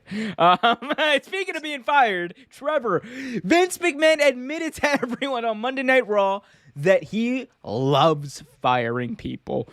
So in a segment on last week on Raw, or last night even on Raw, I should say, in a segment on Raw this past week, Vince McMahon, in his character, Mr. McMahon, said, "I enjoy firing people, especially around the holidays. It gives me a warm feeling." That's what he said to Austin Theory this past Monday night on Raw, saying that Austin Theory, if he loses his match next week, he will be fired. And a lot of people are kind of drawing conclusions and drawing comparisons to this character and what he said here and what's really going on in real life with WWE having released 100 and something employees and wrestlers and how tone deaf it's come across and how it's a bad look. And what do you think about this? The line specifically of him saying, "I enjoy firing people. It gives him a warm feeling," and especially around the holidays. What do you think about that? And was it appropriate? Of course it wasn't appropriate. But when has Vince McMahon ever given a shit about what was appropriate? Yeah, he did say the N-word on TV once, which was wow. Very freely, actually. And we're not going to talk about the time that he poured water on the floor and said, look, Shane, what am I doing? What am I doing? Making a mess? No, I'm walking on water. Oh, I can do just what he does. Anyway, I digress. But no, yeah, I think it was inappropriate. But I wonder how much of that was fake and how much of that was actually true, because I honestly believe he gets chubby on actually firing people, as many people as he actually fired. Like, I mean, there can't be any other reason. Like, you can try to justify it with budget cuts, but that's not true. We all know that. But yeah, I don't. I mean, maybe it fits the storyline that they're going with. I don't know, but like, it wasn't appropriate at all. But again, to be fair, like most of the storylines Vince has had, Pat, and over the years have never been super appropriate. Well, yeah, I mean, I don't even think it's an appropriate thing. Like, look, and for everyone who's going to come up like, oh my God, it's a storyline like Vince always. Vince, okay, look, Mr. McMahon, the character, we understand that. That's part of his deal. He loves firing people. Yeah. That withstanding, the fact that they would do this, though, in this situation, it's still bad. It is still a bad idea to have him say this. For the people who wrote this, for himself who approved this, it's a bad idea. Don't do it. You know why? Because then people are going to call you out, and rightfully so, and be upset about it because you just fired people during a pandemic. Does that give you a warm feeling? Is that going to make your shareholders happy? Is that going to bring home better reputation for your product and not alienate your fans who are already feeling alienated? No, exactly. Like, it was tone deaf. It was stupid. It was a line that shouldn't have made TV. And in a company that has so many writers, in a company that has such a rigorous writing process, Trevor. I worked for a lot of I worked at a lot of places. I've done a lot of things, even on this channel, where that requires editing, that requires proofreading, and a lot of steps. A lot of people have to see these things in the chain of command, right? Right. Eventually, someone should have called this out and been like, You're telling me Bruce Pritchard didn't look at this and be like, Vince, a lot of talking. Like, come on, man. Like, Right. if Like, there's what the one fuck? thing you're gonna cut out of this, it's that line. Especially after the junk that they've said over the past few weeks. Like, look, this is okay in comparison to what I still think this in comparison to what they had Becky Lynch or it was either Becky Lynch or Liv Morgan say in their promo in comparison to what they had Edge say in that Miz promo about released wrestlers and saying that Edge saying that Miz let his friend get released and all that stuff. I think that stuff is still worse because at least with Vince McMahon you can say that Mr. McMahon, the character, has a reputation of firing people. But when you're the actual boss and you've actually fired a record amount of people in your company over the past year and a half, 2 years, at some point you got to think clearly and be like, maybe I shouldn't touch this. Maybe Exactly. I shouldn't Maybe go that wasn't a good idea. so all in, to pardon the pun, to and lean in as much to pardon the pun, as much as as we intended with this line, but they didn't because they don't care. They don't care. There's and you know the thing, you got people like me talking. I watch Raw, and you know what I took away from that? This line. Yeah. Is that what you want people to remember about your about your shitty show? Apparently so. I mean, like, dude, like, I didn't watch Raw. I was at work when it came on. I didn't watch it. You also don't watch Raw. I tried recently, but How long did you last? Did you get past the Randy Orton promo? I actually did. I actually got past the radio report. Like, so last time I tried to watch it, I want to say it was like last week or something. I actually got just about almost an hour in and I turned it off. But you can't watch Raw live. Look, the secret to watching Raw is you don't watch it live, or else you're just not. If you watch Raw live, you're gonna have a bad time. yeah, you want true. you want the secret to watching Raw. If you got a DVR, it makes it a lot easier. Start watching like at around the 9:15, 9:30 mark. Like start it from the beginning, and then just start watching. Skip through all the commercials. Skip through all the replays. You'll be there for like 45 minutes because there's so many commercials and replays, and then boom, you're there. There you go. You only have to watch like 2 hours, like an hour and 45 minutes of a 2 hour show max. That was the 3 hour show. Oh shit! Yeah, 3 hour show. That's what I meant. Oh god, Raw's gonna be 3 hours. You know what's crazy? Raw in 6 months. Raw will have been 3 hours for 10 years. Jesus Christ, really? Yeah, 2012. Remember Raw 1000? That's right. That's right. And then at Raw 4000, we're gonna make it 4 hours. And I'm gonna scream. But yeah. Well, can I ask you a I question? think we've sure. Okay, so at what point was there ever a point before where you found yourself not watching Raw or like going from watching it every week to not watching? What was the point for you? You think of where you were just like, okay, I'm done with this.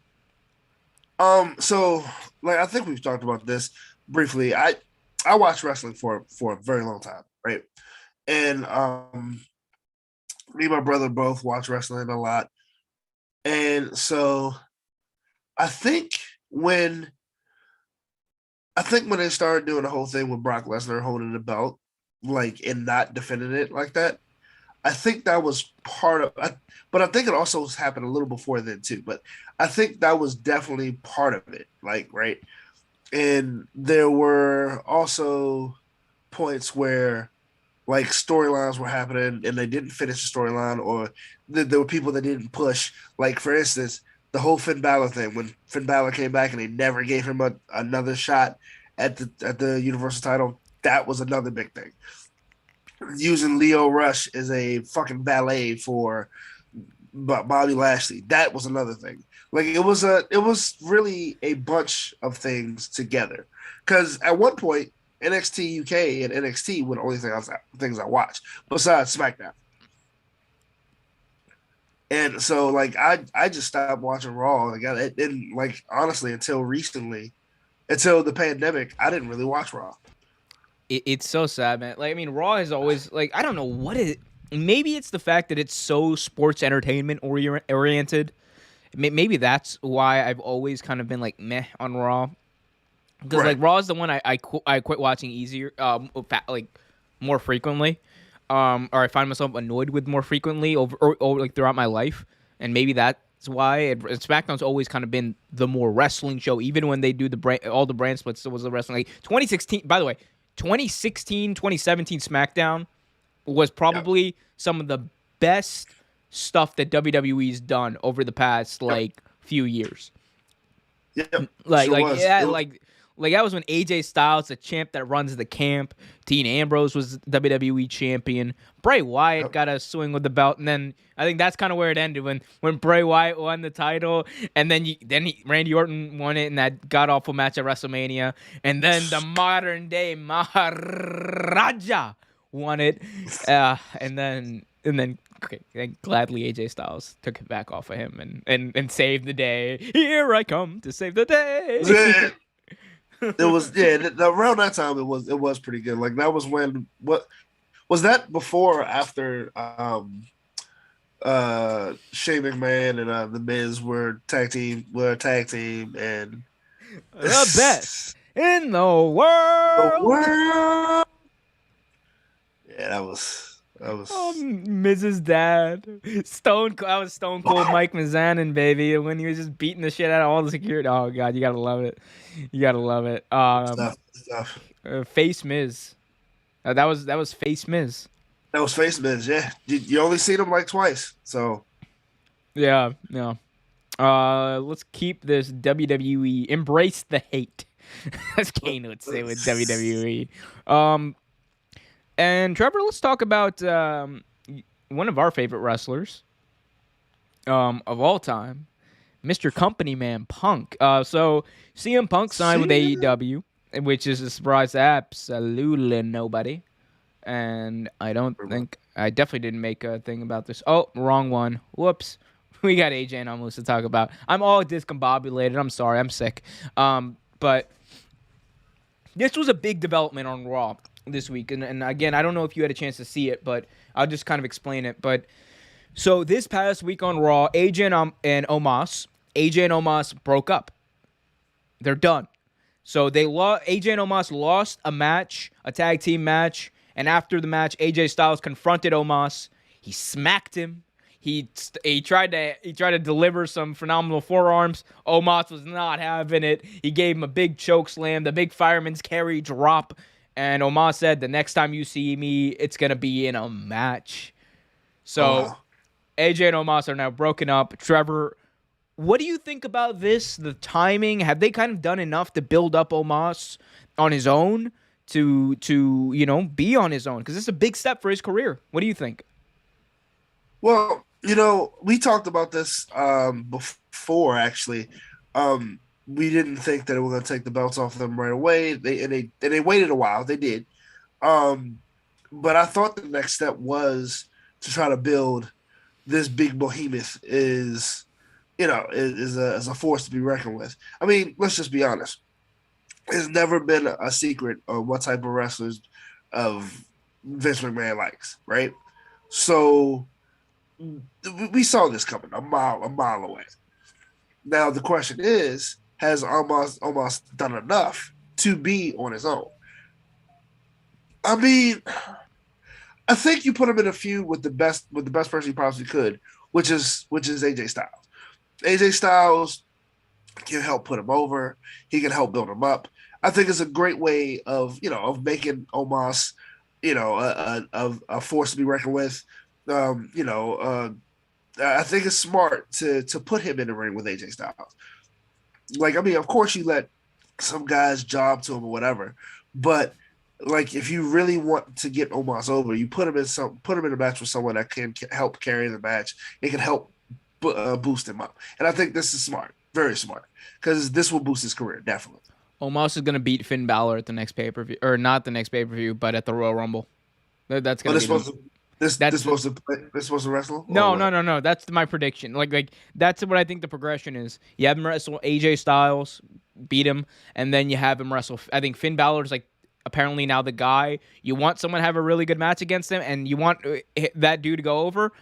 He's wrestling Finn Balor, baby, because Finn can wrestle, but he hasn't got the beef that Omos does. Look at all that beef on that big bad man.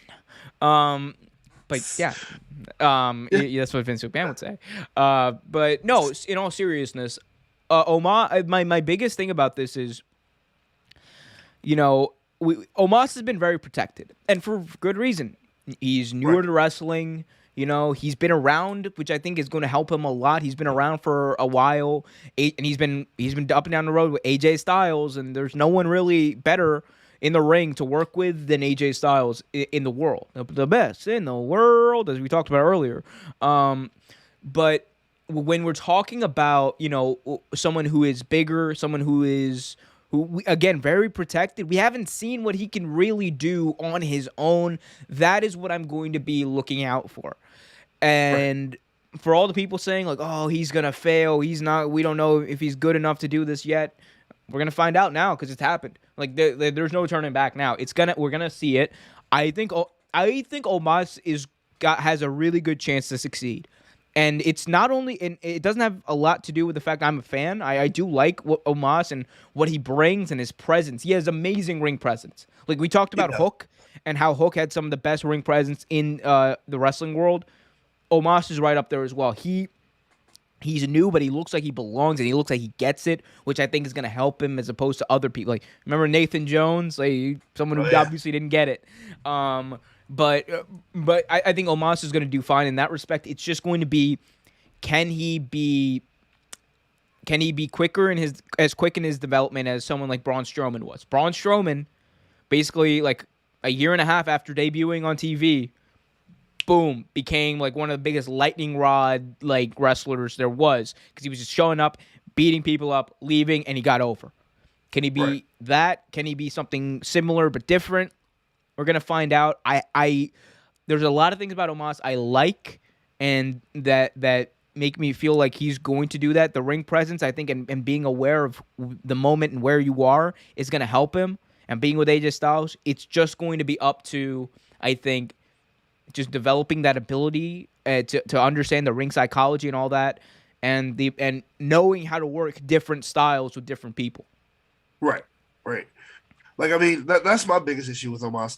Like you said, you don't know what he can do, and like I don't know if he can switch his style up at all. I mean, the man is 7 feet tall, so it's kind of hard to do that. He's like 7'4" or something. Yeah, so it's hard for a man that size to switch anything up. And and I want to be clear by switching. I think people are going to take what I say out of context. It's not necessarily switching it up. It's just you're not going to work. If Omos is wrestling AJ Styles, it's not going to be the same way he would wrestle someone like Brock Lesnar. It's not going to be the same way he would wrestle someone, like Bobby Lashley, or you don't wrestle Rey Mysterio the same way you would wrestle Big E. If you're Omos, it's still a little bit of different. So how does he handle those different types of challenges and body weights and things like that? And I think that's what I'm going to be looking out for. Very hopeful for this guy though. I think he's good. Yeah, I like him. I want to see him get a little better on the mic, but I like him. He's no Veer, but he just might work. He's still coming, by the way. He's been coming for like what, 4 months now? Man, could you imagine just coming for 4 months? That's what he's doing. He's coming, man. Veer is coming. Where's this show going? Hit that like button, subscribe, and hit that notification bell so you get notified whenever a new video. That was a smoker's cough, my G. Yeah. Need to chill out. Sounded like it. Need to chill. Goddamn now. Let's move on. And talk about Trevor Christmas. As I actually, do we have any questions in the chat? Read out some questions in the chat. Let's see. Well, let's see. Ryan Woodbridge. Hi, bro. Who is winning the Washington football game? Tied. 10-10 at half. Well, it's tied right now? Okay. 10-10 at half. CC says, someone sing I Saw Mommy Kissing Santa Claus in their favorite wrestler's voice. God. How about this? How about we both sing that song you pick my wrestler and I pick your wrestler. Okay, Like the that'll voice work. we have I to guess use. that'll work. So if I say if you tell me, sing Mommy Kissing Santa Claus, and Hulk Hogan's voice like, oh brother, I saw Mommy, brother kissing Brother. Santa Claus, brother. It's Santa Claus, brother, under Yeah. the tree, brother. Yeah, so okay, let's try that and see how long it takes for that to get annoying. We'll figure it out. That's it though. All right. All right, if you're gonna be doing podcasting, guy, you got to learn how to buy time. Buy time. Oh, let's see. All I want for Christmas. So, guys, write down in the chat, like maybe a gift that you got from someone that was special to you, like something that meant a lot. Maybe not meant a lot to other people, but meant a lot to you. I think for me, the gift that I got was, I was like, what, 5? No. Yeah, I'm not sure how old I was, but I was a huge Ghostbuster fan. Yes, that is really dating my age. But anyway. Well, if you were a huge Ghostbuster fan, Santa will get you something very nice from his sack for Christmas. And what I wanted for Christmas was the Ghostbuster playset, and I didn't think I would get it, and I got it like last minute, like on Christmas morning, like at 1:00 p.m. It was it meant a lot to me because my grandfather gave it to me. Damn, I can't even make fun of you for that because that's very heartfelt and nice. Anyway, Trevor, it's Christmas. It's Christmas, and Santa has come all the way down from the North Pole to visit his best friend Omar, and this lump of coal right here, Trevor, for Christmas, and taking over this holiday stream. So now Santa is going to ask you, all those listeners out there, to hit that like button, subscribe, and hit that notification bell so you get notified whenever a new video is released, and to help make Omar's Christmas wish of 1,000 subscribers come true. Anyway, so let's talk about this, Trevor. What is one thing that Santa can give you this year? One thing in pro wrestling. What is the one thing in pro wrestling that you want more than anything else? Want more than anything else in pro wrestling? It's a good question. That is a very good question. If Santa could pull out one thing from his very large sack that has to do with pro wrestling, something that can actually happen, or something that. Whatever. Well, it's your one wish, thing sir. that it's your letter to Santa. One thing that I would love to see is not going to happen, but I would love to see Finn Balor with a belt. Now that was one thing I would love to see. It's not going to happen, I know that, but that's one thing I would love to see. Oh my goodness!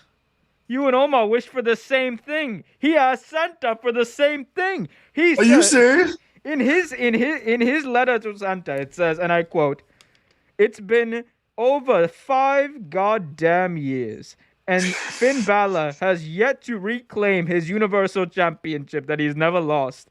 And better yet, Michael Cole has refused to even claim that Finn Balor was the first ever Universal Champion.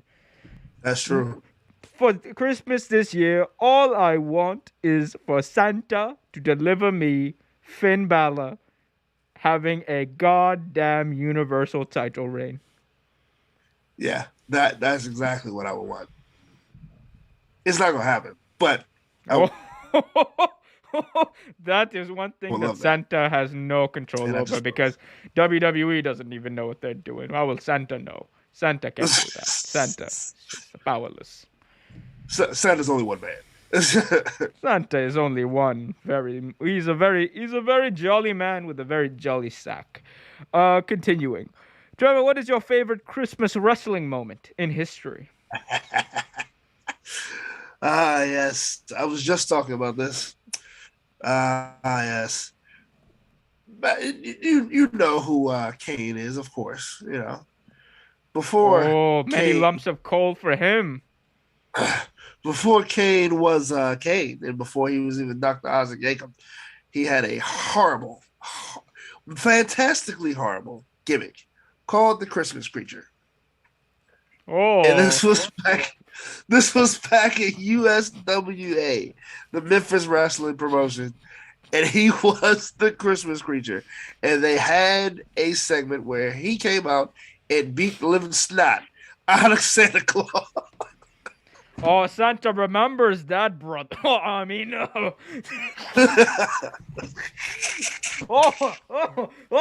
oh, sorry, you The cannot best see part Santa. about This is Santa's bald spot. oh shit. The best part about that segment was Brian Christopher coming out screaming. You see that? Santa just got his ass whooped. That was the best part about that whole No. That was the worst day of Santa's life. Kane, this is why Kane has made the naughty list every year for his entire life, because he's been a whiny little bitch since he was young, and that is why God burned him in that house and made him ugly. Okay, and he has only recently redeemed himself and gotten onto Santa's nice list. However, I'm not gonna go there. It's not a political show. Congratulations to the mayor of Knox County, Tennessee. I don't even know what else to go with this. Do you want to just start singing?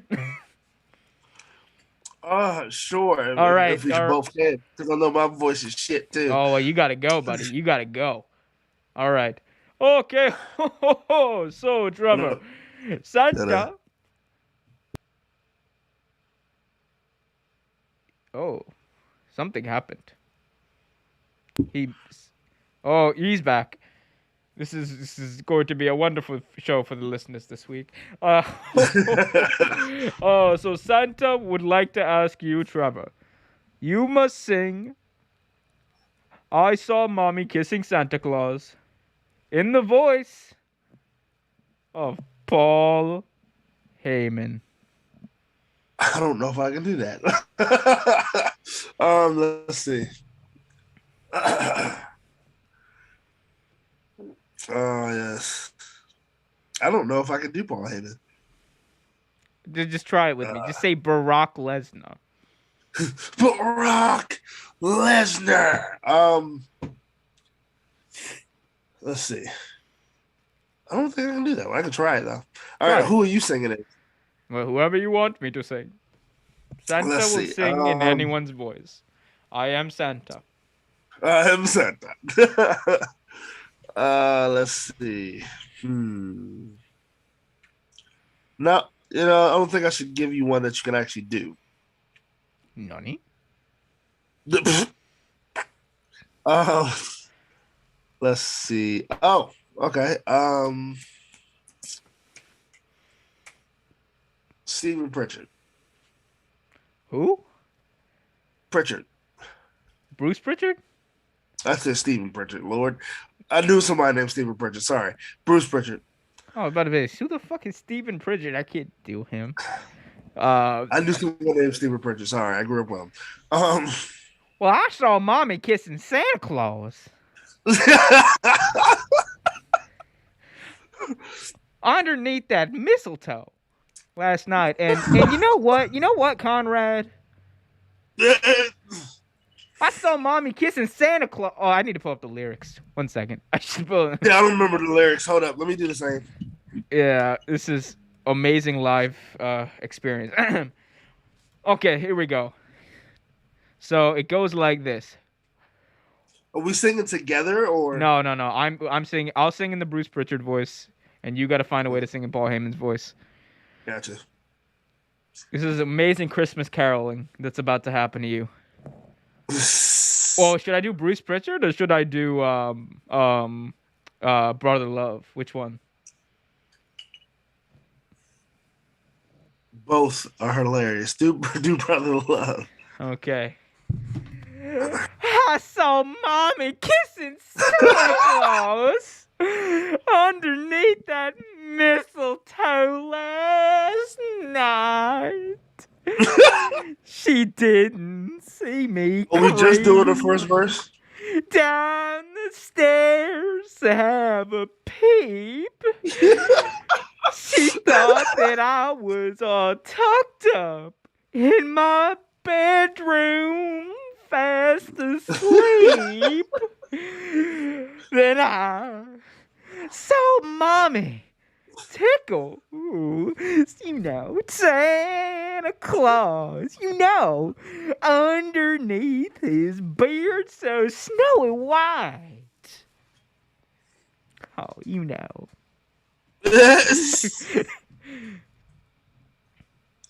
All right, Paul Heyman, you're up. Oh shit! So where did you get to?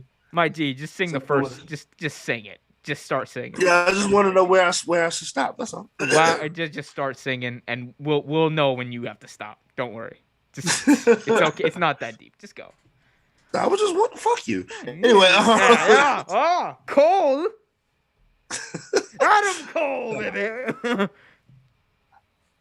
My name is Paul Heyman. And let's see. I saw my client kissing Santa Claus underneath the mistletoe last night. And this isn't this isn't a prediction. This is a spoiler. This isn't a spoiler. I love how you can't do the voice, but you just threw in. I saw my client kissing Santa. Could you imagine Brock Lesnar making out with Santa Claus? What a weird. That would be something though. I'd support it, but that'd be something, wouldn't it? Like I said, I can't do his voice. I never could do his voice. Oh, how about Dusty? Give me a Dusty singing this. I know you can do a Dusty. Baby, I thought Mommy kissing Santa Claus, baby, underneath the mistletoe last night, Michael. Tony, let me tell you, she didn't see me creep down the stairs to have a peep, baby.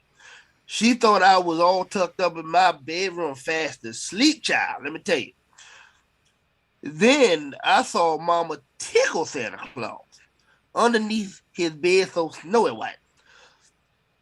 Bobby, when I tell you, oh, what a laugh would have been if Daddy could have only seen Mama kissing Santa Claus last night. Wow, that was much better. That was much better. I'm so glad I went with Dusty on that one. CC in the chat is apparently loving this. Shame on you both. Two sick guys singing Christmas carols. This is amazing. It's absolutely amazing. You can get wonderful junk and trash like this every week if you hit that like button, subscribe, and hit that notification bell so you get notified whenever new videos release.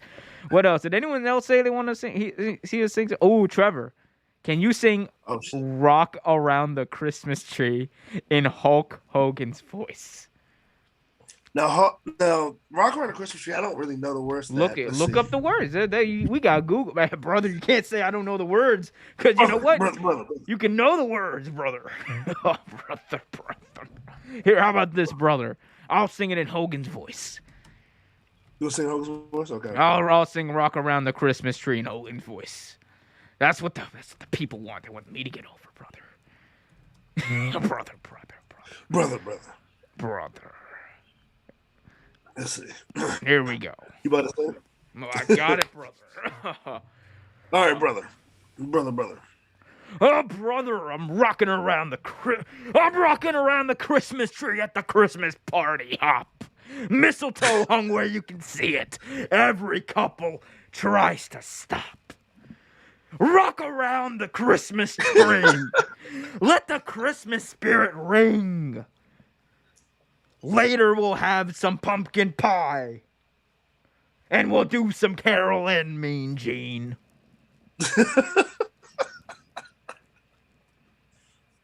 Brother.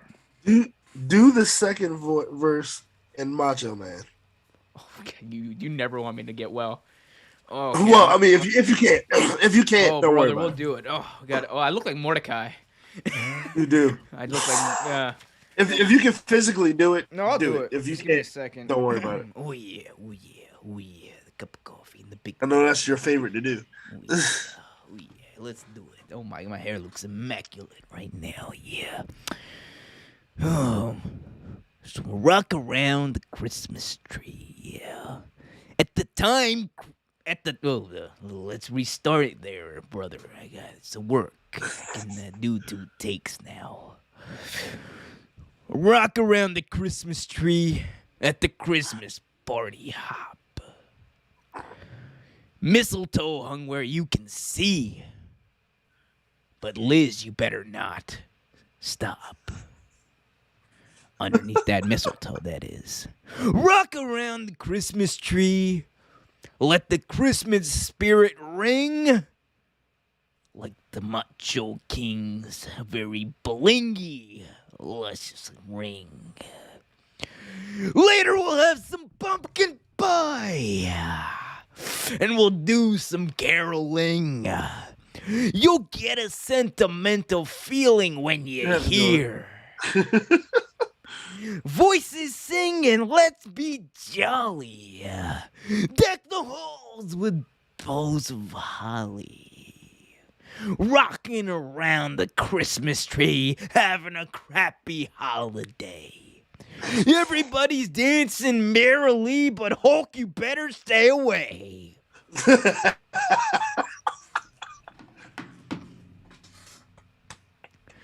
Oh, this is actually getting this is a shit, but it's hilarious. It's great.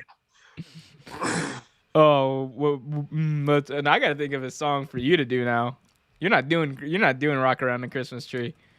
Oh, I'm not? Okay. I want you to. This is gonna be hilarious. I want you to sing "Silent Night." Silent Night. The Christmas. Okay. Silent Night, Holy Night. I want you to sing Holy that. Night. I want you to sing that in the voice of Triple H. Ah, shit. Oh, it's so easy to do a Triple H, and people have so many different It is. interpretations. It really I'm is. excited to see what you come up with. Oh shit! I used to make fun of Triple H all the time. All right, let's see. Make sure I remember it. Yeah.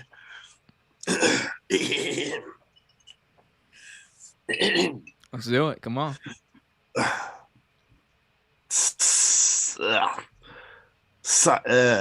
Okay. Game. Silent night. Holy night. All is come. I don't know what the fuck I'm doing. You were doing so great, and you just stopped. Oh, what? Okay. You were All right, doing okay. so great. All, You all got is the game. come. All is bright, cause I am the game. Round young virgin, mother and child, holy infant, tender and mild. Sleep in heavenly peace, cause Stephanie is with the kids. Sleep in heavenly peace, cause I am the game. I'm having the time of my life doing this. I got one more song for you to do. Do you have anything you want me to do? Because at this point, let's see. I owe you one. Like, this is hilarious. Let's see. A good one. Let's see. You know what? Little Drummer Boy. Little Drummer Boy. You want me? You to know what? sing? No, I'll make it easier. No. I mean, I can do that, but Little Drummer Boy, and since you mentioned it earlier, your boy from the Bronx. which one? I got a bunch of boys from bro. the Bronx. Who? Bro. Oh my! He's not even from the Bronx. He's just from New York or New Jersey. I don't know, bro. Okay, I'm not so sure which one he's from, though. You want Vince Russo? Okay, so you want Vince Russo to sing, to sing "Little Drummer Boy." All right, cool. Yes. Let me pull up the lyrics real quick, because I definitely don't know the lyrics of "Little Drummer Boy." I used to know him. But I don't How know does the much song more. go? And let me get the rhythm here. Oh, this is the bump. yeah, I've got bump, these bump. gifts there up in my bum. Yeah, Okay. pump, yeah. Oh, okay, Up I in got my this. bum. Bro, Vince Russo singing Little Drummer Boy, bro. Little Drummer Bro. All right, bro. Let's go. Let's go and sing this. It's going to be huge, bro. Come, they told me, bro. A newborn king to see, bro, to lay before the king, bro.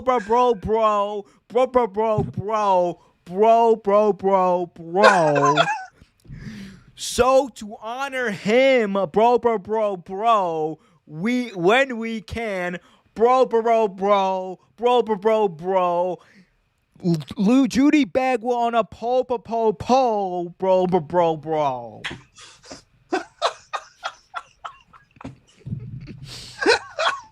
And it's gonna be amazing. You never seen anything like it, bro.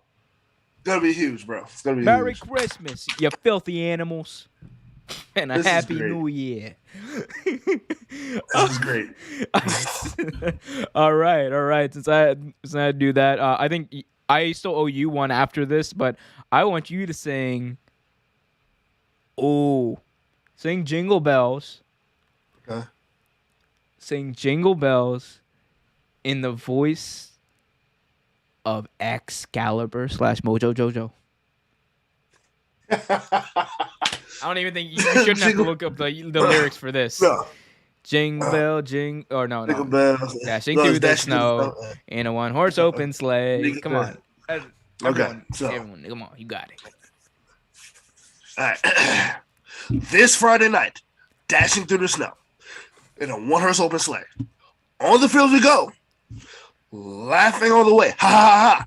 Bells about to ring, making spirits bright. And on Friday night, on Saturday night, making spirits bright. Shit, making spirits bright. I got it from here. Dashing through the snow in a one-horse open sleigh. Yeah, all I the couldn't fields get we the go. rest of it. I forgot the rest Laughing of the all song. the way. Ha ha. But then on Friday night, we're going to have. I don't even know. It's just gone to shit from there. Yeah, I don't remember the rest of the song. All right, all right. I owe you one more, and then I think we can put this I to think rest. we can be done. Yes. Yeah. Even though this is probably the most fun I've had in a while. This is one of the funniest things we've done. It's the funniest thing for us on the show. It's like the worst thing I think anyone who's ever watched the show is ever gonna see. Let's see. Let's do it. Let's do an easy one. Give me anything. I'll do a voice that's not even in wrestling. Give me anything. I got it. I'm the man of a million voices. The man of a million voices. I can't even think of a voice besides wrestling stuff. Mark. Let's see. Oh, okay. Well, you're saving that for Christmas. So What am I saving for Christmas? The Grinch? The Hopkins. I'm not doing the Hopkins. Yeah, no. That's it. If they're lucky. If they're lucky. Yeah. If they're lucky. Okay. So you can do impressions, huh? I'm pretty sure I can do impressions. Okay, let's see. How about Morgan Freeman? Okay. Can you do okay, Morgan Freeman. Morgan Freeman's easy. Yeah, he is actually. Singing. Give me a song. What's a good one? What's a good Christmas song? Doesn't even have to be a Christmas song. Can you give me more Morgan Freeman? We'll sing anything you want. You know what? Let's do Morgan Freeman singing Rudolph the Red-Nosed Reindeer. Stay in the Christmas theme.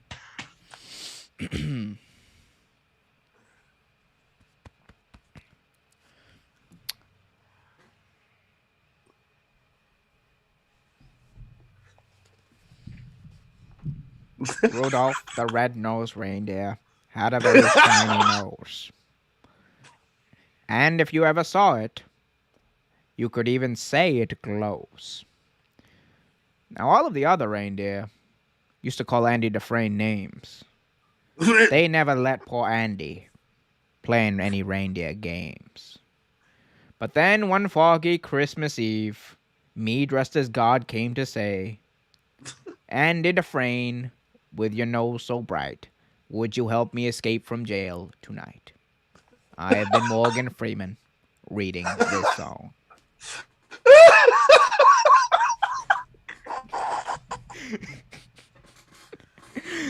Oh shit! This has been something. No one else enjoyed this, but we did. If no one else did, it doesn't matter. At least we did. Anything else? Shit. Anything else you want to add, Trevor?